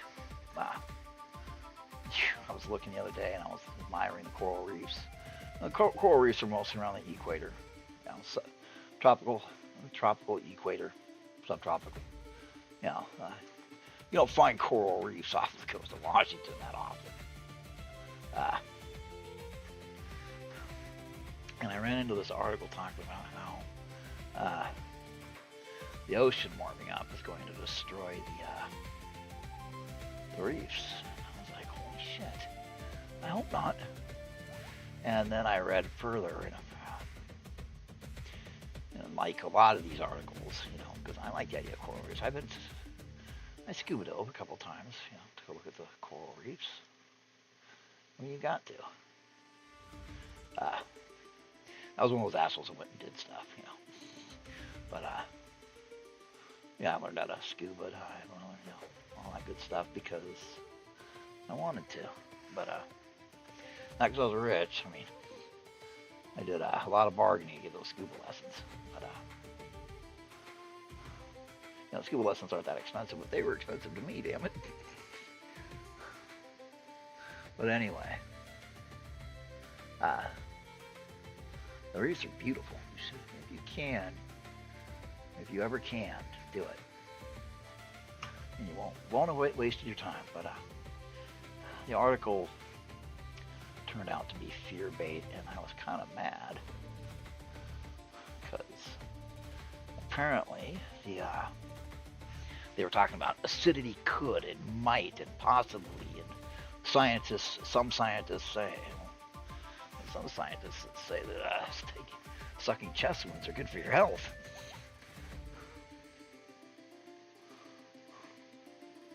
And there's other scientists that say that those scientists are retarded. But okay, now if you look, we got a little bit of differential. We got the deep zones. I want to put a few really deep zones. I mean, there's your deep zones. Alright, now I'll put a new layer down for the mountains. Alright. Now, mountains are important for a lot of reasons. It's not only where the dwarves are going to live, pointing your beard-loving bastards, but it affects your. It really affects your. It really affects your weather. Okay. We're gonna make it a good.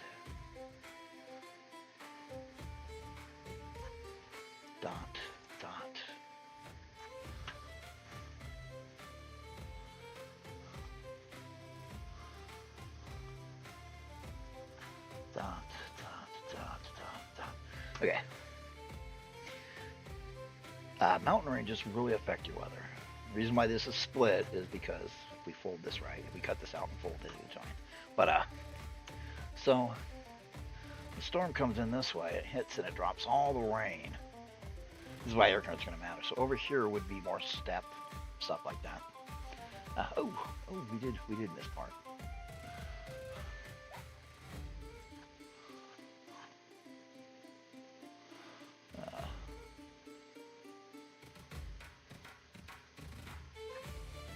There we go.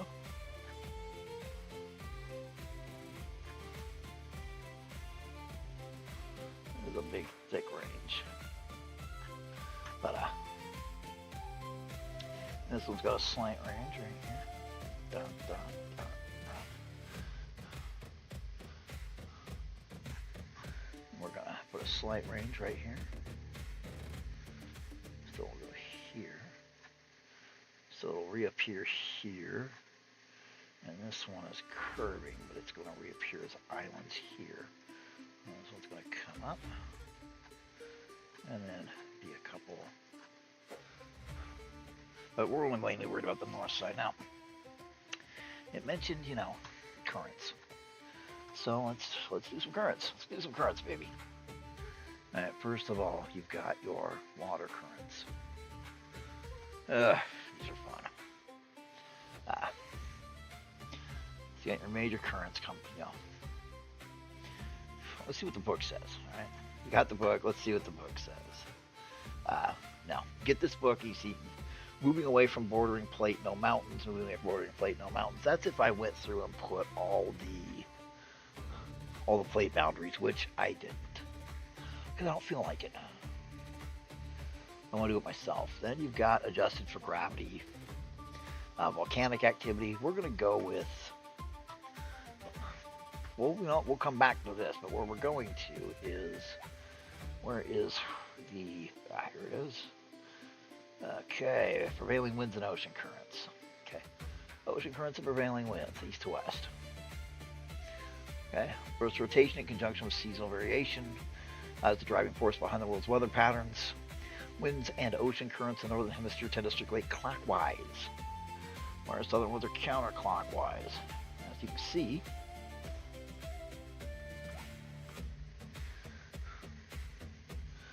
so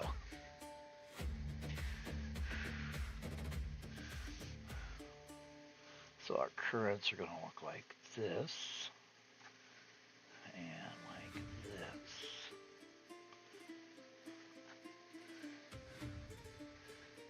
As well as like this.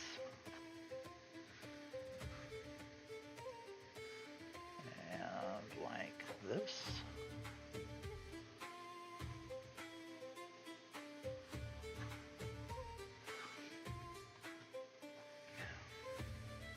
So, let's see. No, that should have been. This should be bigger. Counterclockwise.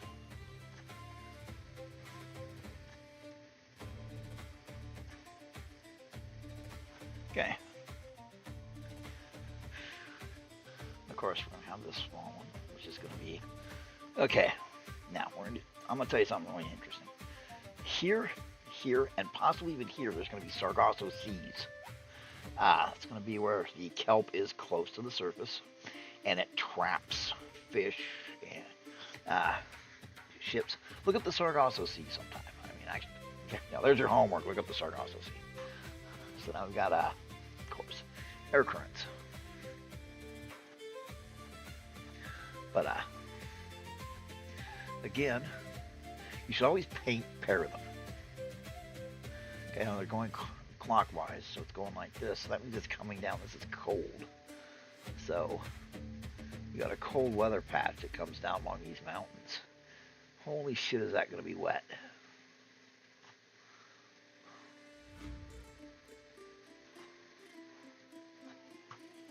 That is going to be wet as fuck. What do you think, chat? See, put Ironmark on this continent or this continent? It's really Only a bot. That's only a. I mean, you put it right here. I mean, that's perfect. The perfect spot.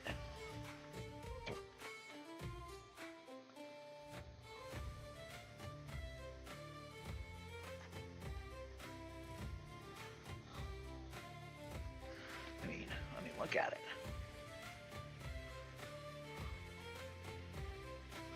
I mean, that is the perfect spot right here to put Ironmark.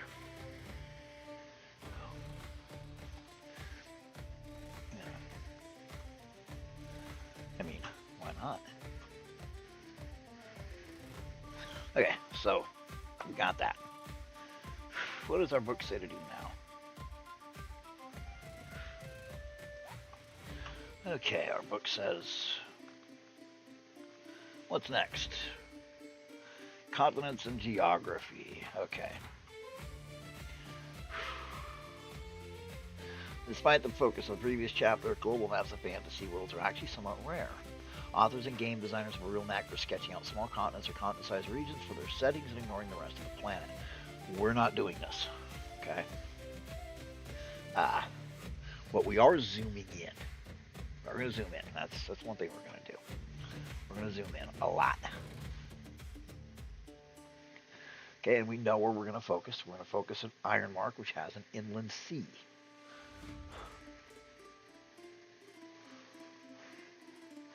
So, we can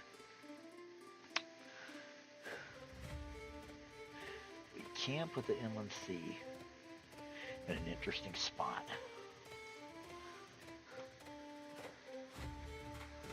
I mean, we really can.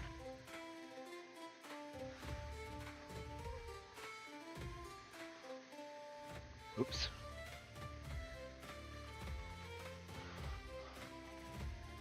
We could put it right here.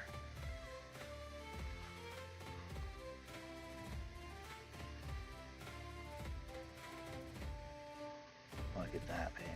One inland sea.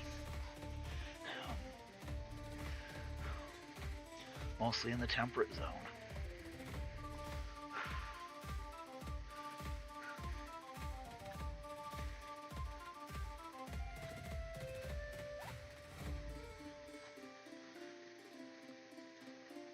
I mean,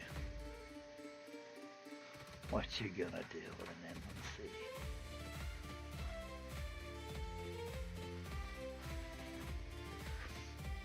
Yeah. Because, there it is. There's what we're going to work with. We're going to work with right here. We're going to put Ironmark on the edge of the inland sea, like we decided earlier. So, normally I only go for 2 hours, but I want to do a little bit more, so, alright, call it geography. So now we're supposed to drop to 50 miles. Now, 50 miles is a pretty good size, so we're going to have to slide on down. Because 50 miles from 500 to 100.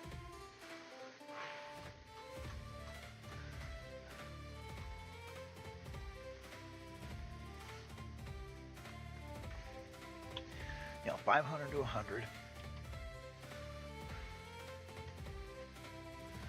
is a pretty big deal.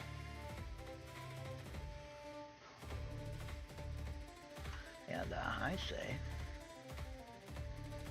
we go with it.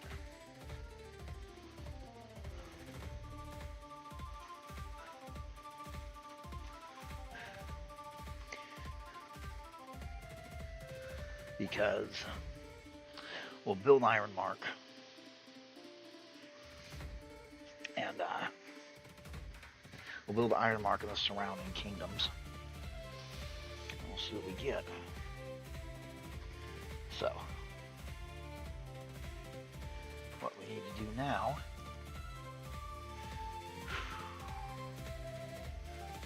is File, New.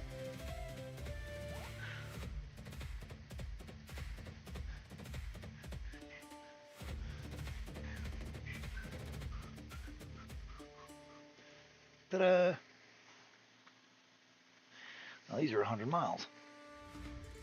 But Ironmark is fucking huge, so...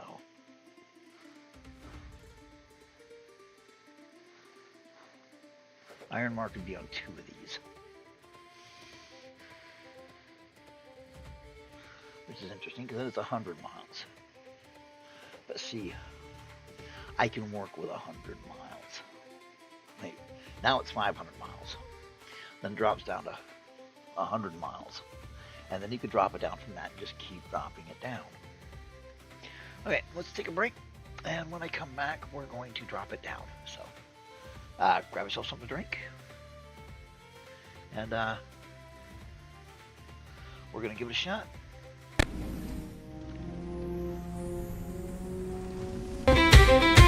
Wait!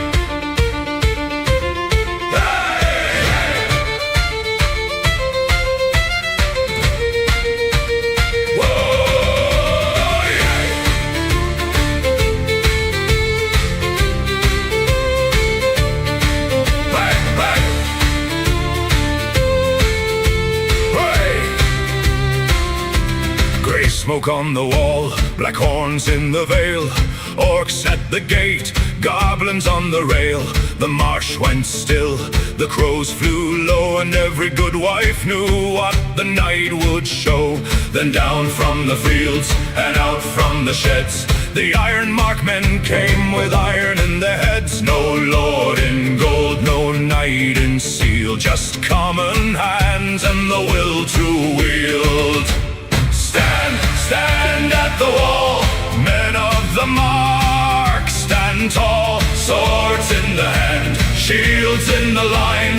Ironmark holds tonight. Holds tonight. Stand at the wall. Common men answer the call. Blood on the stone, fire in the eye. We live, we die, we rise.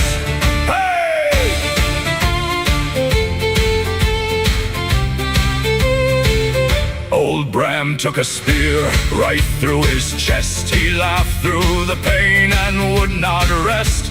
He bought us a breath with a glory-filled fall, so we pushed the dark back from the gate and the wall. Then farm boys roared and cobblers sang, with split knuckles raised and blades they rang. No crown, no song, no silver plates, just men of the mark at the iron gates. Stand at the wall, men of the mark. Stand tall, swords in the hand, shields in the line. Ironmark holds tonight. Holds tonight. Stand at the wall. Common men answer the call. Blood on the stone, fire in the eye. We live, we die, we rise. Let kings keep their halls, let lords keep their pride. We held the stone edge with our dead at our side. If you ask who held fast when the black hordes came, say the peasants were brave, and remember our name.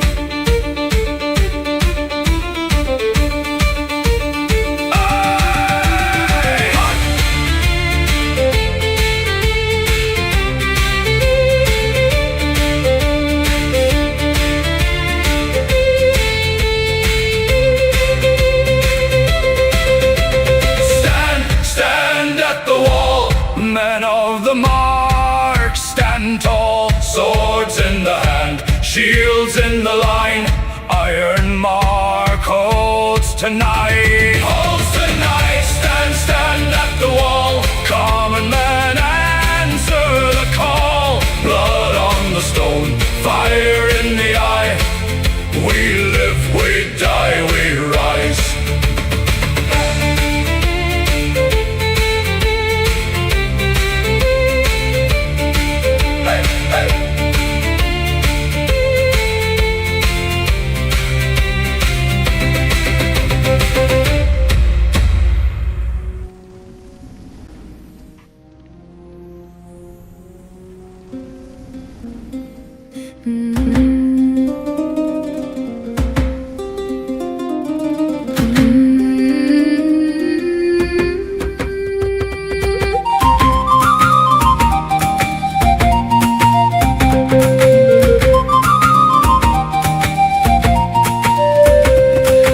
June unfastens the green hill gate. We run to the bramble and laugh too late. Blue hands stained by the sweetest stain, bare feet dashing through a warm rain.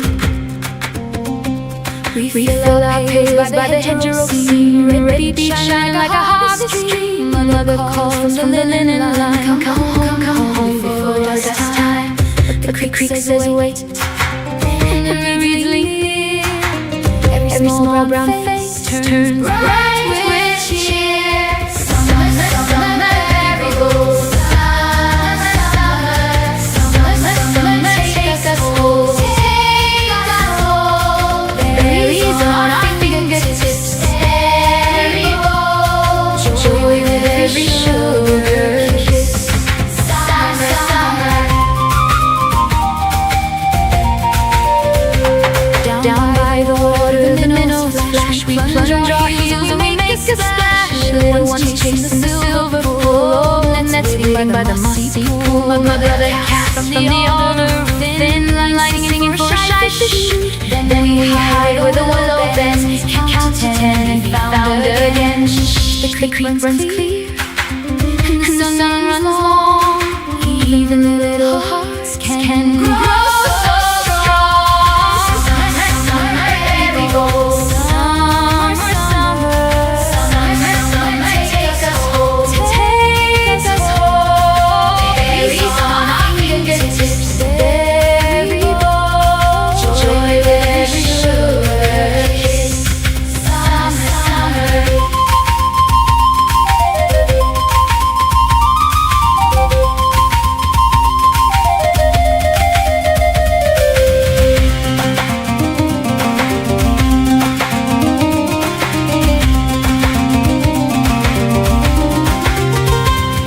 When the lamps are set in the common room, and the night leans in with a honey bloom. Two old cups and a shared small smile can turn one glance into a while. By the firelight path, hand in hand, the baker's daughter and the fisher's man. They speak so soft, they speak so near, like the dark itself might bend to hear. Hush now, listen close to the nightly song. Even grown hearts wonder where the bright days belong. A thumb brushes lace, a sleeve finds a sleeve, and the whole room knows what the warm dusk leaves.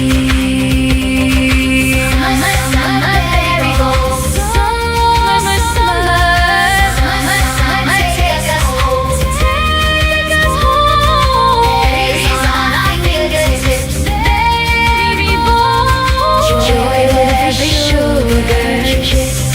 Summer, summer, summer, creeks on bloom.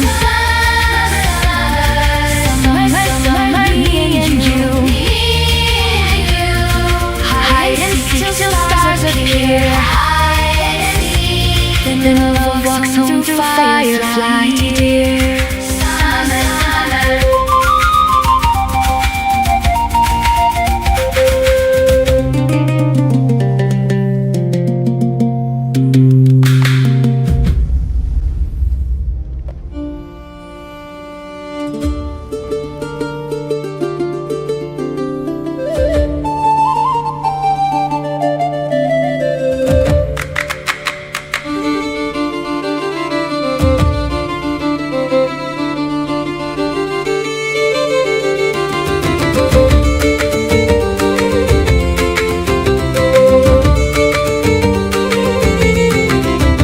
The frost is out the door, gone from the thatch and stone.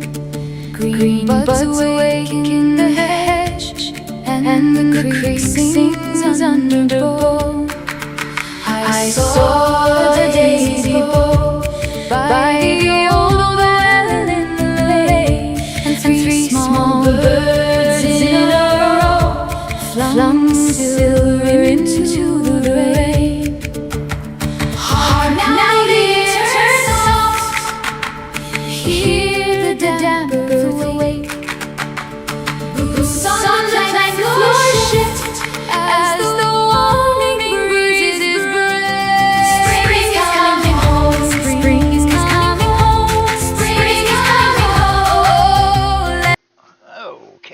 sorry about it. Normally I wait till the end of the song, but you know what? Let's just keep on. Oh, there you go. Now you should be able to hear me. Uh-oh, we got a problem. Let's see here. Okay, come on. Hello, hello.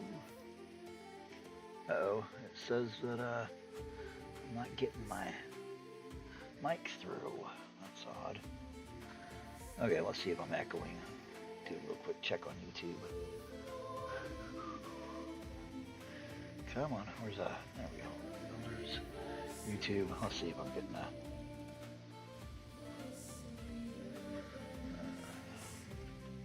See if we got a. Nope. We got nothing. We don't have my voice. See if we got a. Nope. Oh no, you got. Okay, you don't hear my voice. You can hear me. Okay. Sorry about that. Just not showing up on the desktop audio, but anyway. Let's see. Let's see if this works. Hopefully you can't hear it. We'll find out in a second, because it'll show through.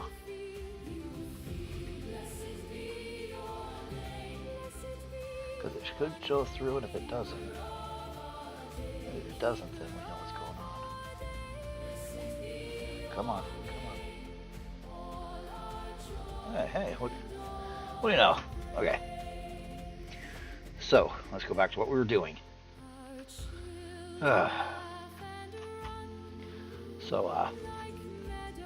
We were looking at transferring it to the smaller maps. Now, using Photoshop, yep, okay, so what I did was I put the layer there, drop the opacity down, I can bring it back up, so that we can do another layer. Now remember, each of these big hexes is 500 miles, so 1, 2, 3, 4, 5, yeah. Okay, so we've got the somewhere I used to have stamps for what's that called? For doing this, but I don't anymore. Sorry. But so you throw down.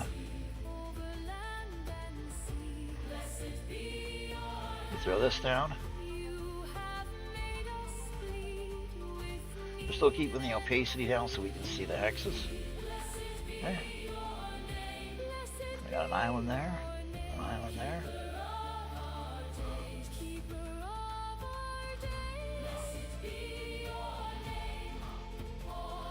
Okay, so we got an air current running. Probably cold. Heat comes up here, gets cold, drops back down. I mean, that'd be the common sense. So it's wet and heavy, meaning you're looking at forests up here. Big time forests. But let's do the water real quick, because I'm lazy.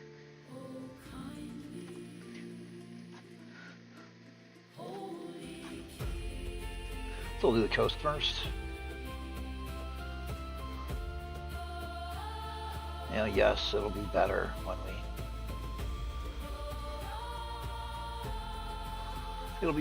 we do it permanently.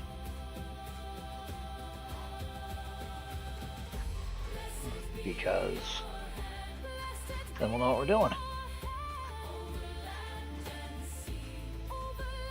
Oops, there we go. Alright.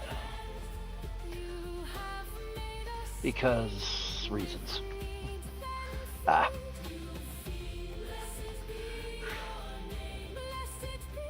Oh, wow, that didn't work right. Now, let's see. Drop the opacity down. There. But we tapped it a second time to make it a little bit darker. There we go. Let's see. This is why. Oops. Wrong one. This is why. Eventually, we'll start getting our own.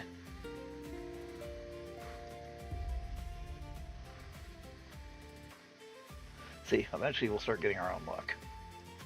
Alright, anyway, so there's the coast. Up here would be forest, so we'll go with a dark green. Now all this is going really fast. If probably when I bring it back up, I will have better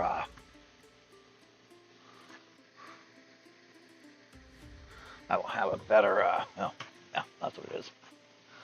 I will have it a little bit better, but in the meantime, this is what we got. Okay, we already said the world is vast forests.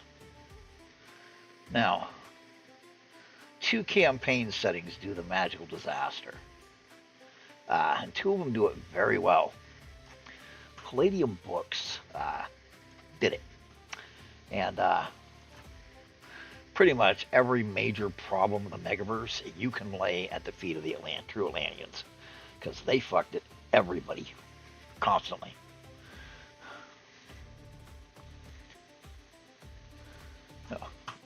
And their magical disaster was they on their island on Atlantis, they tried to create a huge, a massive, basically multi-portal, opening up dozens, scores, hundreds of dimensional breaches in order to go to different dimensions quickly. And it caused a complete cataclysm, kind of like Becoming of the Rifts. There is magical cataclysm done right, because we got to see it again with the Rifts, and so we were like, okay, that would destroy Atlantis. Forgotten Realms used to say, okay, up where Ironmark is, there used to be a nation. I cannot remember the name of it anymore. I know it wasn't Thessalonian. That's Pathfinder, but anyway, they had a magical disaster. I can't remember why. And all magic stopped for like 30 seconds. And that was enough to just completely destroy them. We're going to go with ecological and monetary. So that's what caused everything to collapse. We're going to drop the coloration a little bit more. Make it a little bit brighter. For around the inland sea.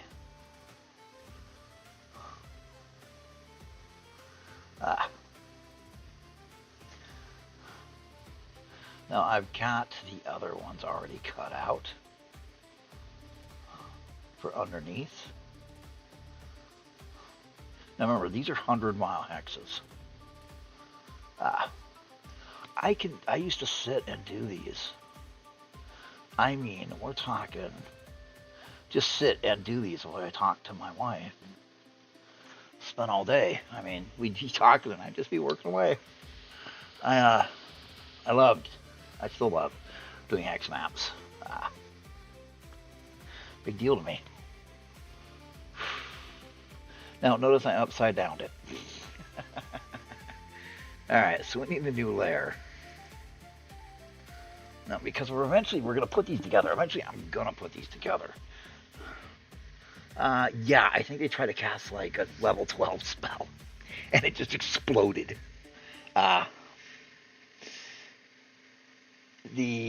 Everybody else, Meteor is a big one. But what we're going to do is we're going to do the very simple... I'm sorry that you overfarmed the region and used goats. The starvation in Ethiopia was primarily self-caused. Don't let them fool you. They were told to stop using goats and other split-lip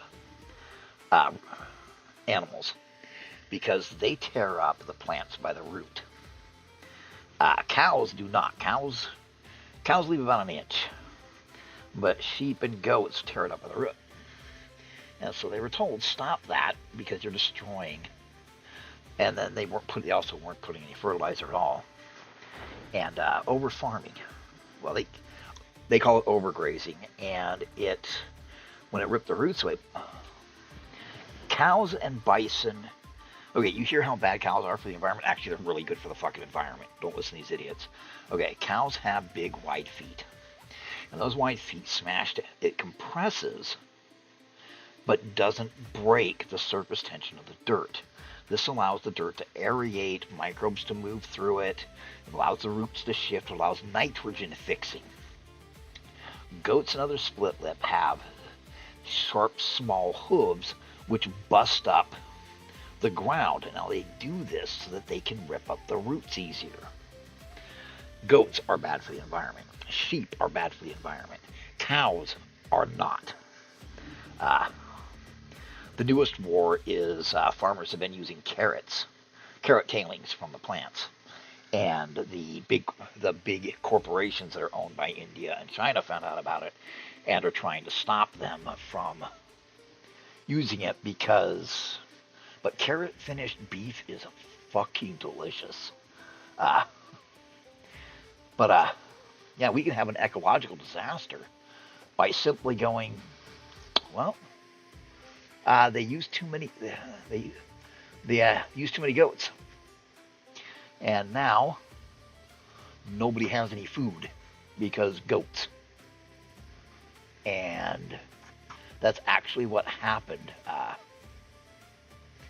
We could also use an earthquake, volcanic eruption, Krakatoa style. For those of you that don't know, Krakatoa happened because the ocean abraded through the seawall of the volcano, and it dropped ice cold water into the caldera, which pretty much caused a nuclear explosion.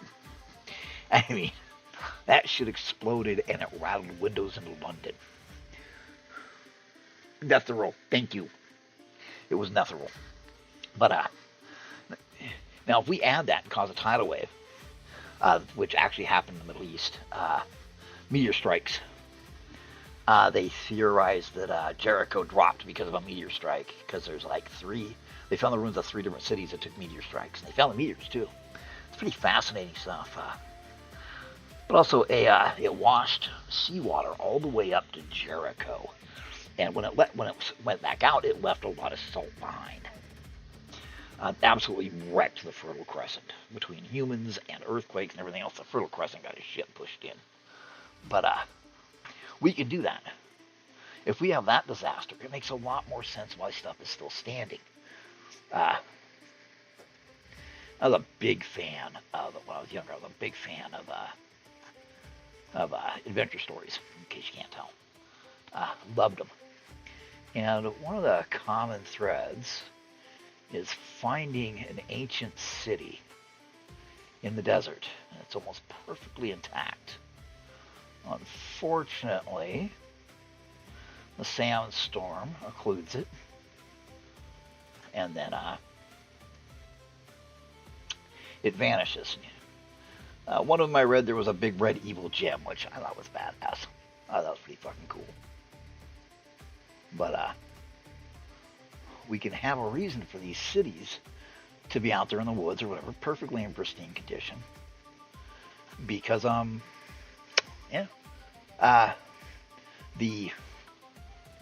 farmland died. As the farmland dies, you have to leave, baby. And we do that, and suddenly we'll put jungle here. That was like a good thing for jungle. But you gotta leave. And presto changeo, we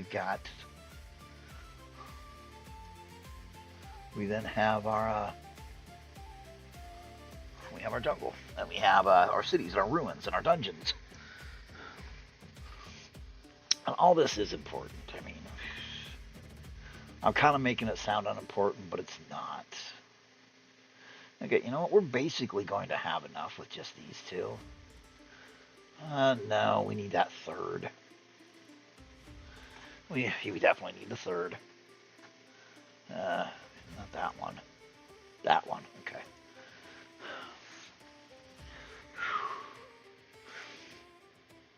But, need the forest eyedropper. Bum, bum, bum, bum, bum, bum, bum. Wherefore art thou, eyedropper?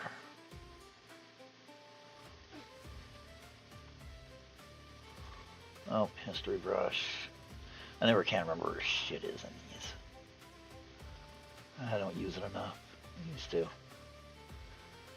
used to use it all the time.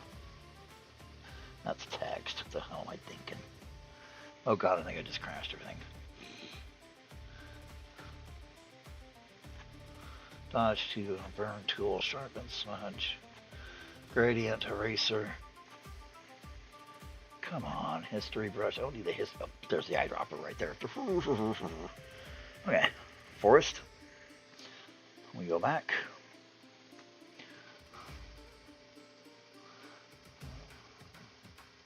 But put the forest in.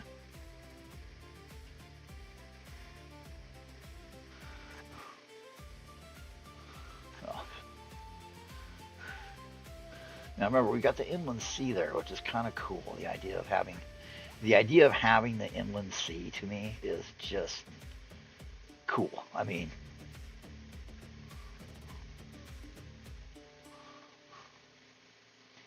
how can it not be cool? I mean, it's the inland sea.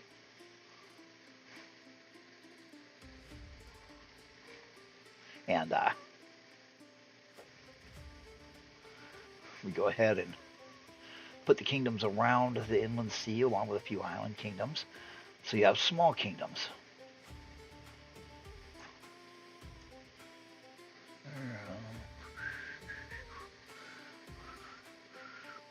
And a little bit deeper forest.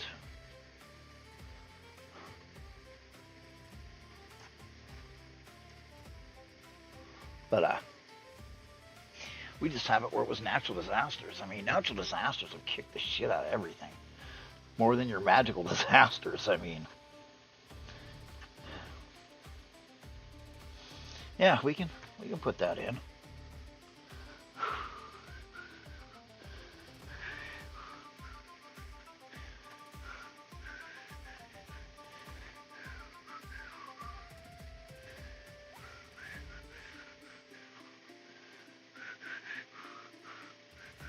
But anyway, so we have it where the southern region is going to be, we can make it swamps, I mean, because we got to have a river come out.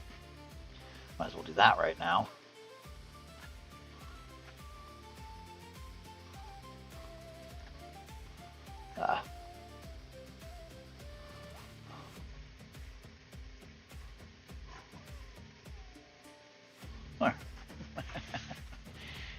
Make it a little bit wider because it's a delta. There we go. The river's not 100 miles wide, but you know. Now, Bing.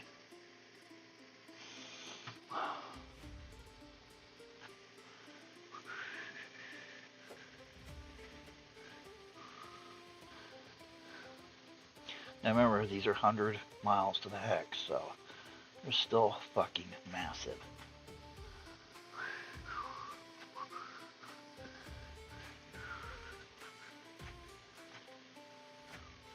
Voila, deeper ocean.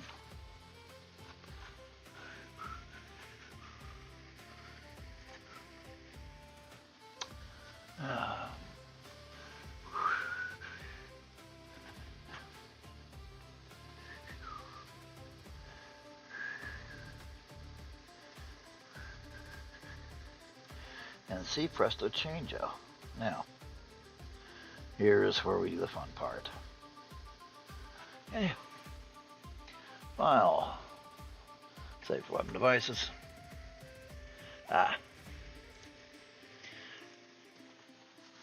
Now, the thing is you also gotta look at the gods. I mean, we're gonna keep the gods because why the fuck not? North.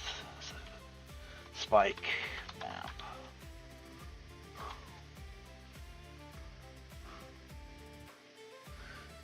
shit. Save for weapon device. I didn't mean to do that. No, we need to save it as book Rift the Glitter Boy Codex by the guy who did the Glitter Boy articles in Rifter 85. I didn't read those articles. I wrote on the boards. I wrote some pretty extensive Glitter Boy stuff. It got deleted. I'm also the one that wrote all those weapon write-ups and everything else a long time ago. Weapons and armor write-ups.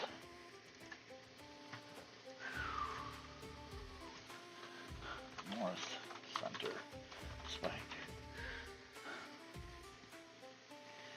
T. Willard. I wrote the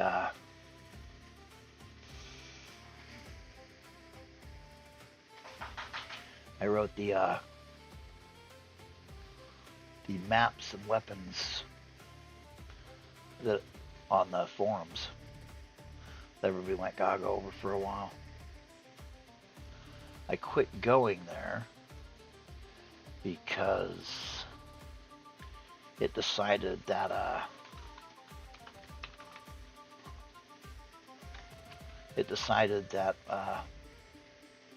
I was multi-boxing because I had two different computers, and once in a while, you know, it doesn't matter. But yeah, I quit going because of that. But I'll probably get that. I mean, Rifts is an absolute blast if you have the right group, like anything in life. It is amazing with the right group. With the wrong group, you're going to suffer.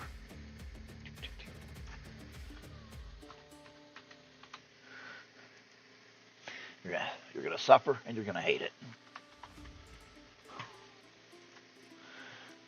Because with the wrong group, they want to get into a pissing contest with the DM. And this is a game, if you get in a pissing contest with the DM, you have already lost.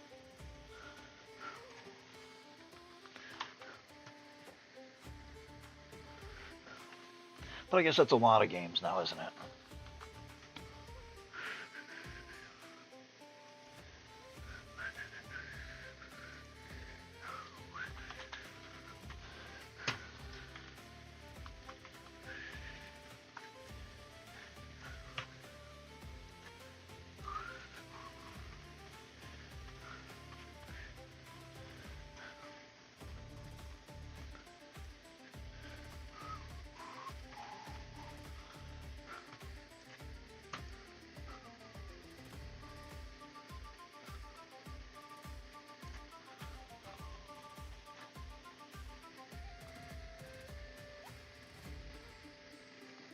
There we go.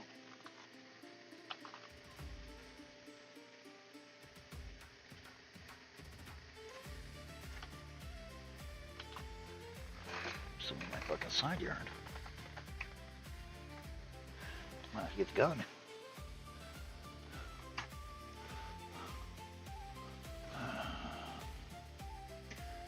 Please, Mr. Tweaker, don't try me because I will fucking shoot you. Your life means very little to me. Now look what we got. 100 miles of hex.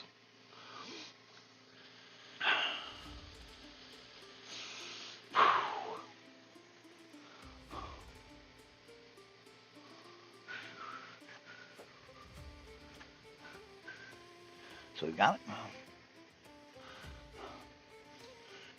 Now, we want to take it even further down to about 30 miles of hex. About 3 hexes per hex. So we want to do this. We'll grab this.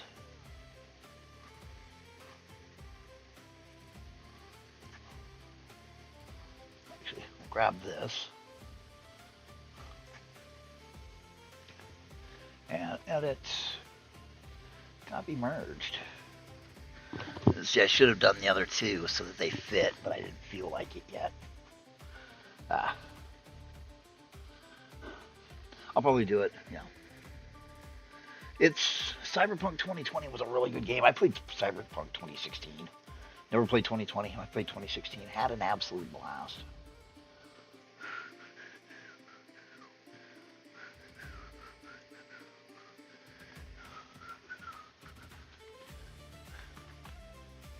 Ta-da! We have Ironmark, the Ironmark region.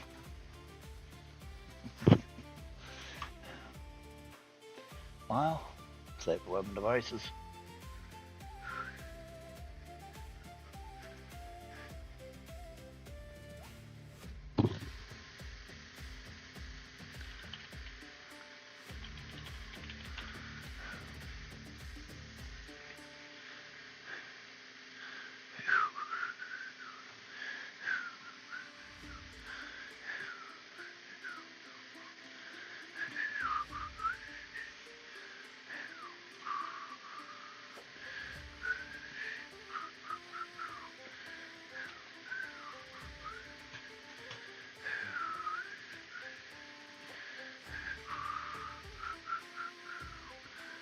Come on. Oh, I'm not reboot soon. Come with me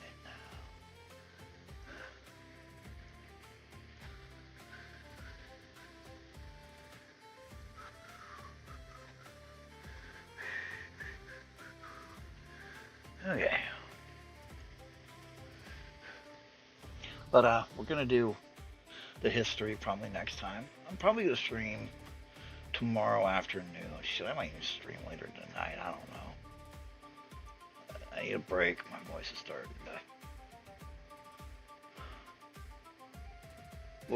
to hit it. But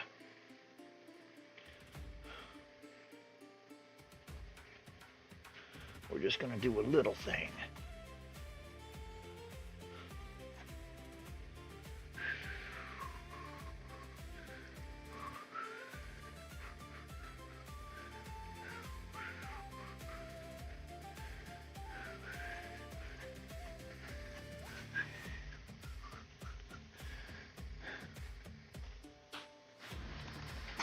Hey, baby. It's all right. Why is my door open? What? Keeps opening my door. Curls over? Briefly.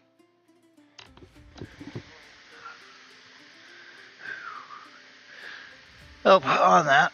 Okay, I will figure out how to place this.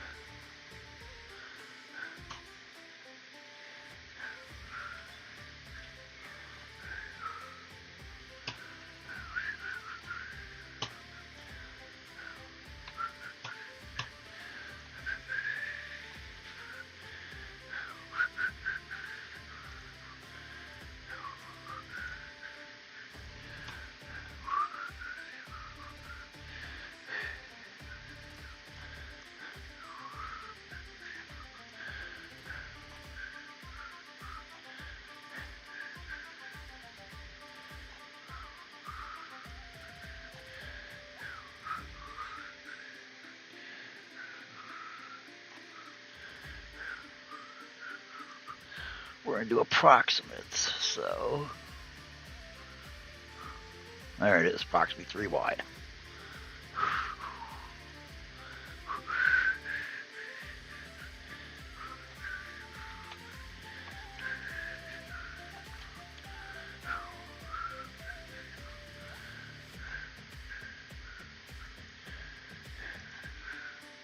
And then we pull it down this way.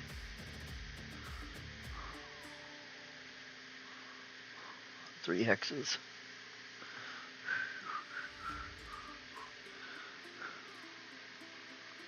Yeah, roughly 3 hexes.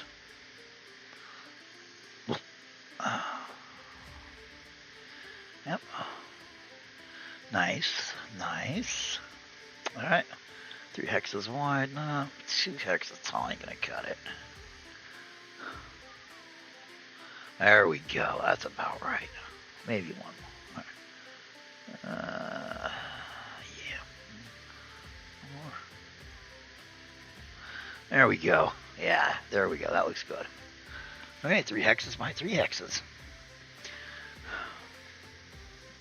Now,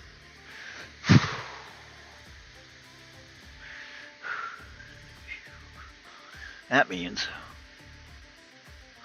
when we do the coast, I mean, if I do it with standard, I mean, if I do it to standard, it's going to take me forever.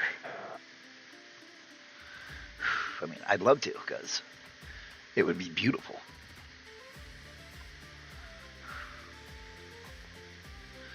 But I think what I'm going to do is I'm going to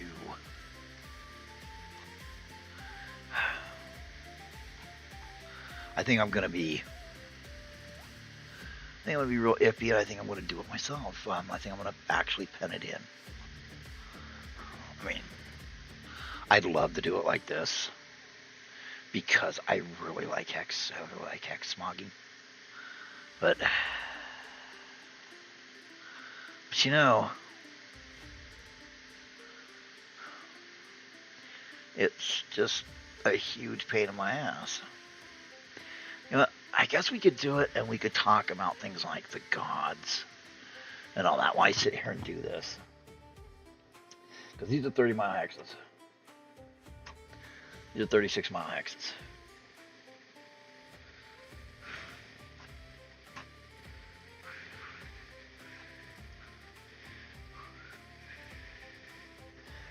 But, man, you know what? It's going to take forever to load up, but it doesn't matter because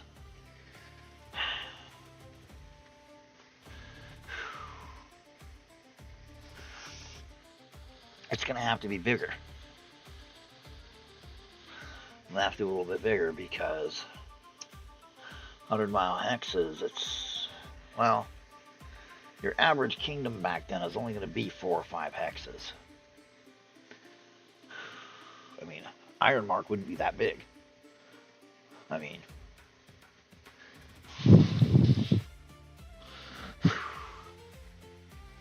but I'm doing pretty good. Hey, Joe. Good to see you, Joe. But yeah, we're gonna jump back because I think we're gonna actually do it. I mean, I hate to say it, but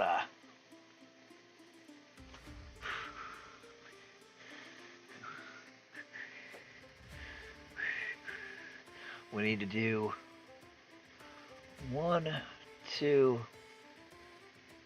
I don't know, maybe, yeah, 1, 2, 3, 4. Oh, 4 more, but you know what? That's where it is. Like I said, purchasing that is worth your $5. You know what? Fuck it. We're gonna do it because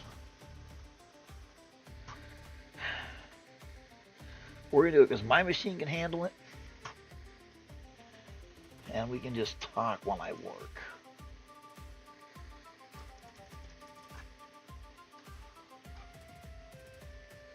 I mean, and I like doing this kind of stuff. I mean, part of me wants to do it by hand. You know, let's see what other.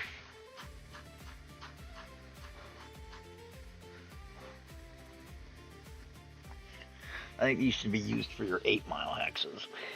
12-mile. 36 comes out to 12 mile. And you know,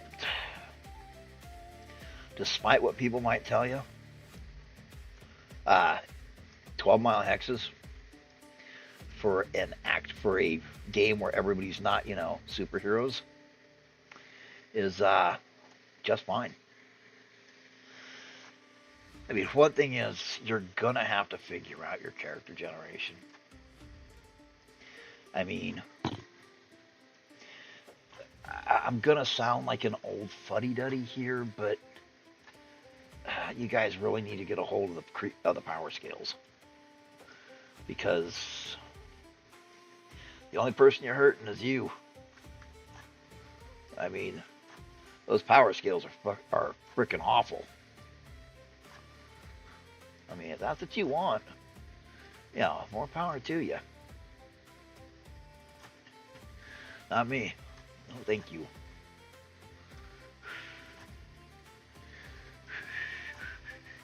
I got a little. What's funny is my group just went to 10-point buy. I mean, talk about. I mean, we went from super heroic, like 25-point buy, to 10, and I think they're having a little more fun. Not every roll. It's no longer, you know. And plus, we play Pathfinder, so it's no longer, oh, I spend an advantage so I can roll twice. No, it's please let me make this fucking roll. And it was please don't make me look like a dipshit in front of and for the Lord Captain. Because if I end up looking like a dipshit, he's going to throw us all out. Because we got a witch with us. Of course, but meanwhile, the witch goes to Sunday services and sings, and she's got angelic voice. She asked for that boon, so she's got angelic voice and a tattoo of an angel on her back, and she wears the Japanese Lolita styles. I can show you the image. I mean, the image is something else, guys. Hang on. I will show you what she looks like. I mean, it's incredible. And she's playing it up, too. She's playing it up as she's such a sweetheart. But, down this way a little bit. Okay. Oops, hang on.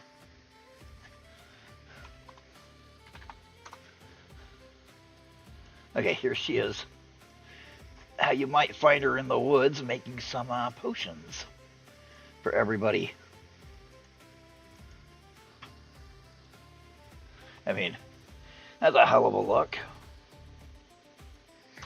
But,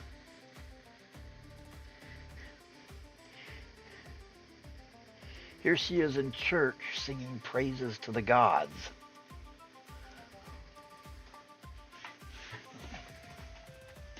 Without so, you know, the townsfolk are very much she's a good witch. Yeah. So, you know, it's with a 10-point buy, things change a little bit. Of course, here's her other image. Yeah, this is how she was initially conceived. But either way, it's just funny because, you know, she's got all those fangs and shit. And everybody's going, oh my God.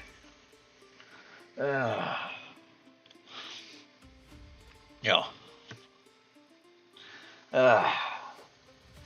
Now let me keep checking my premium marketplace.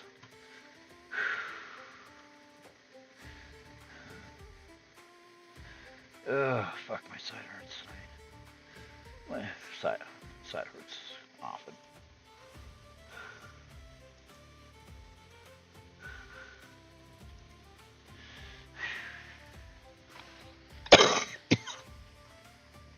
That hurt. Still hurts when I cough. That's the rest of my life. I mean, they drove tubes into my chest.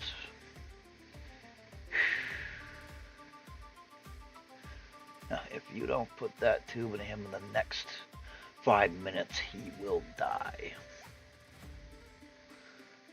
I got out. You know, do you get PTSD from that? Gee, you think? No, not really. I mean, a little maybe, but wait a minute. How does this look for our beloved Ironmark? Okay, that's you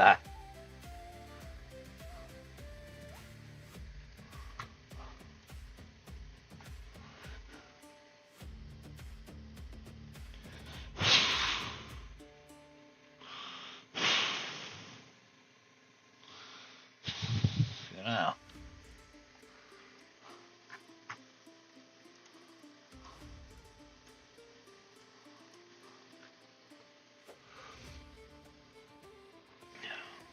We got the forest dunes.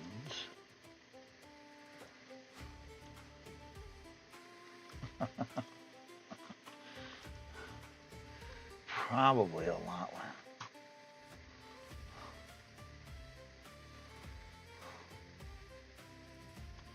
Huh. Let's check something.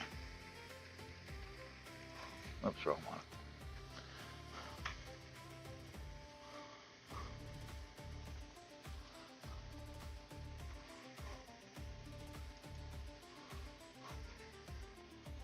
Hmm.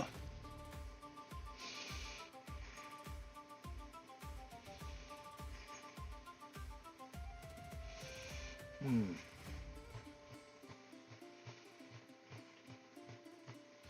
I could do that. I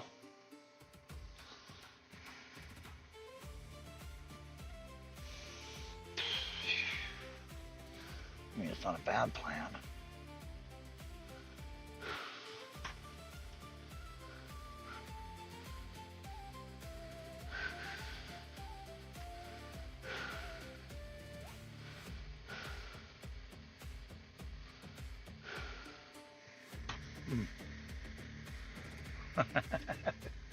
Just working on it. Let's see here.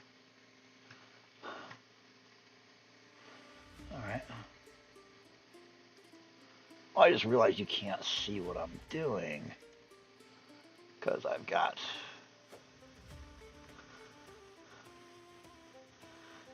the this covering it. No, wait, that's okay. It's Photoshop. There we go.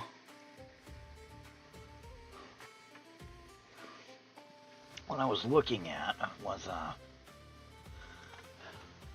I'm gonna do something real quick.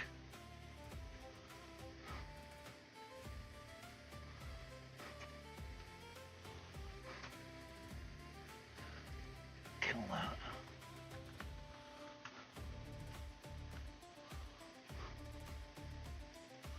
File. License save. Sonar spike no. No X.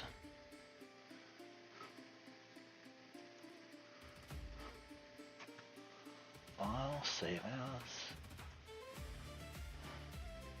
Sound spike. No hex.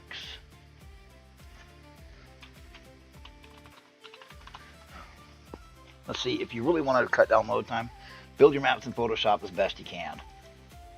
I'm mostly doing it on here so I can show you guys. Okay, this is cartography pack. Okay. My library, upload.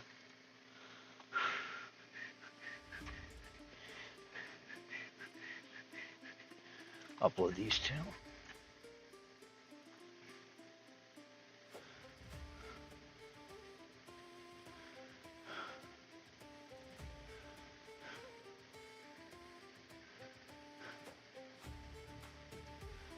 Oops, hang on. Make sure I screwed up.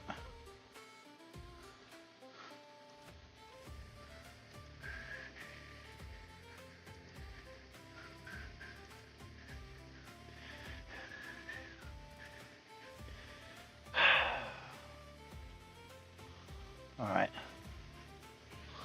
All right.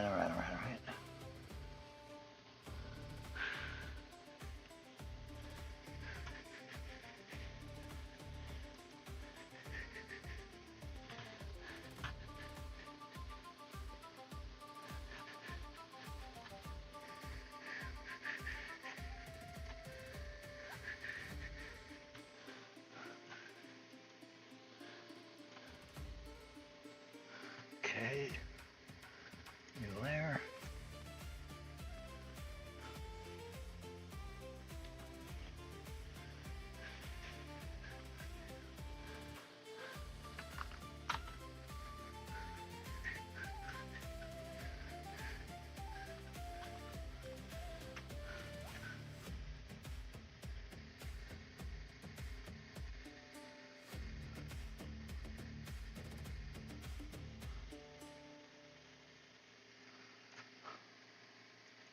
Because this should work.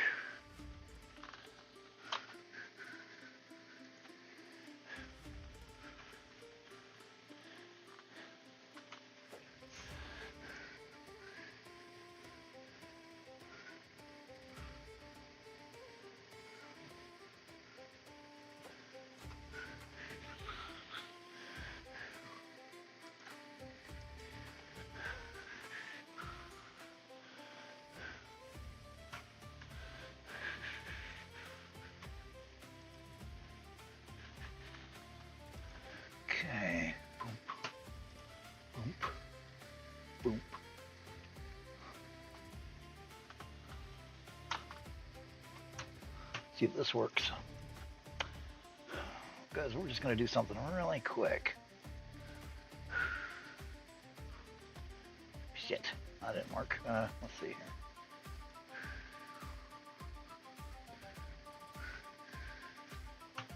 Edit, copy, merged.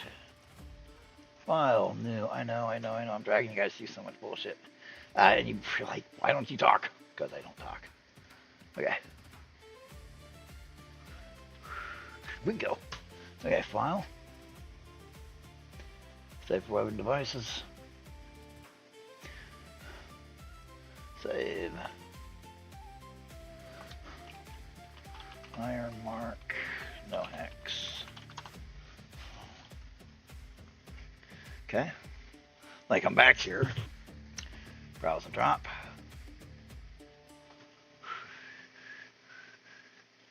Ironmark, no hex.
Boom.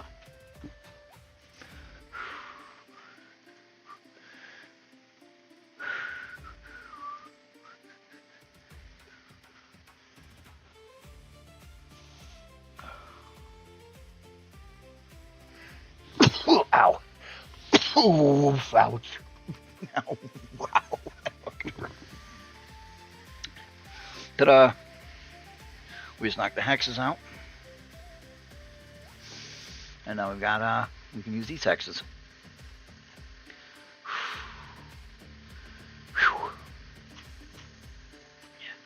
And see, we got grassland.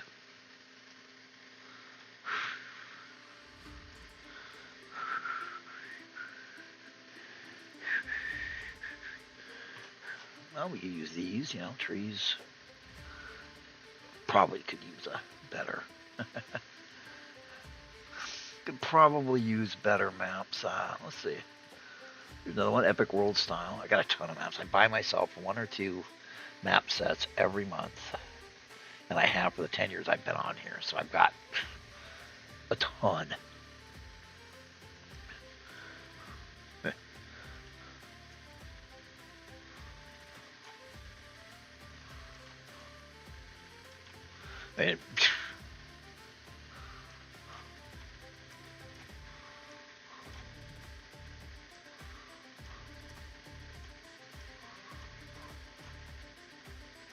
I mean, yeah. Multiple ways we could do the map now. I mean,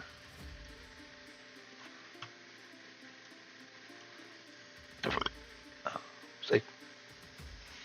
I mean, but unfortunately these are for squares and we need hex. Of course, what we could do is, here's a secret. You build something like this. If all you have is these, where, you know, it's square, right? You build it in square, and then you switch the map to hex afterwards, because nothing moves. Or, you know, you can do this. Now I think we will seriously, I think this is it. I think this is our final. This is good.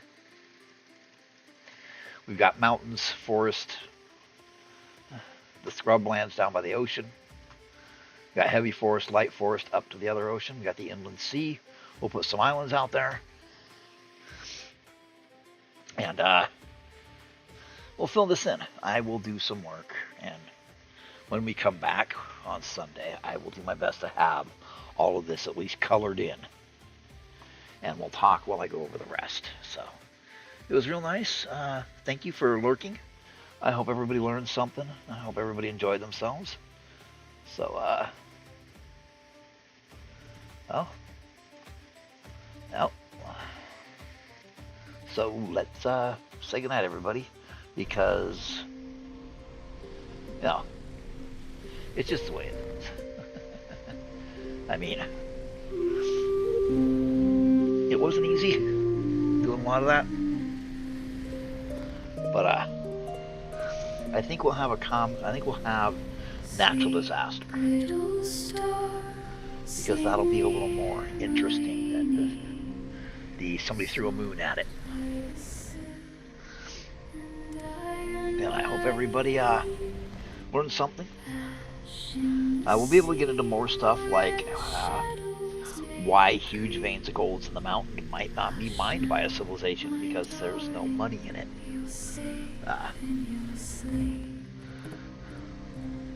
So, anyway, I will see everybody later. Everybody take care of yourselves. Signs by your cradle rail to turn every fear from your tender trail. Safe in the cradle, safe through the night. Salt at the doorway, high and burning bright. Safe in the cradle, dream soft and low. Nothing can find you where good winds go.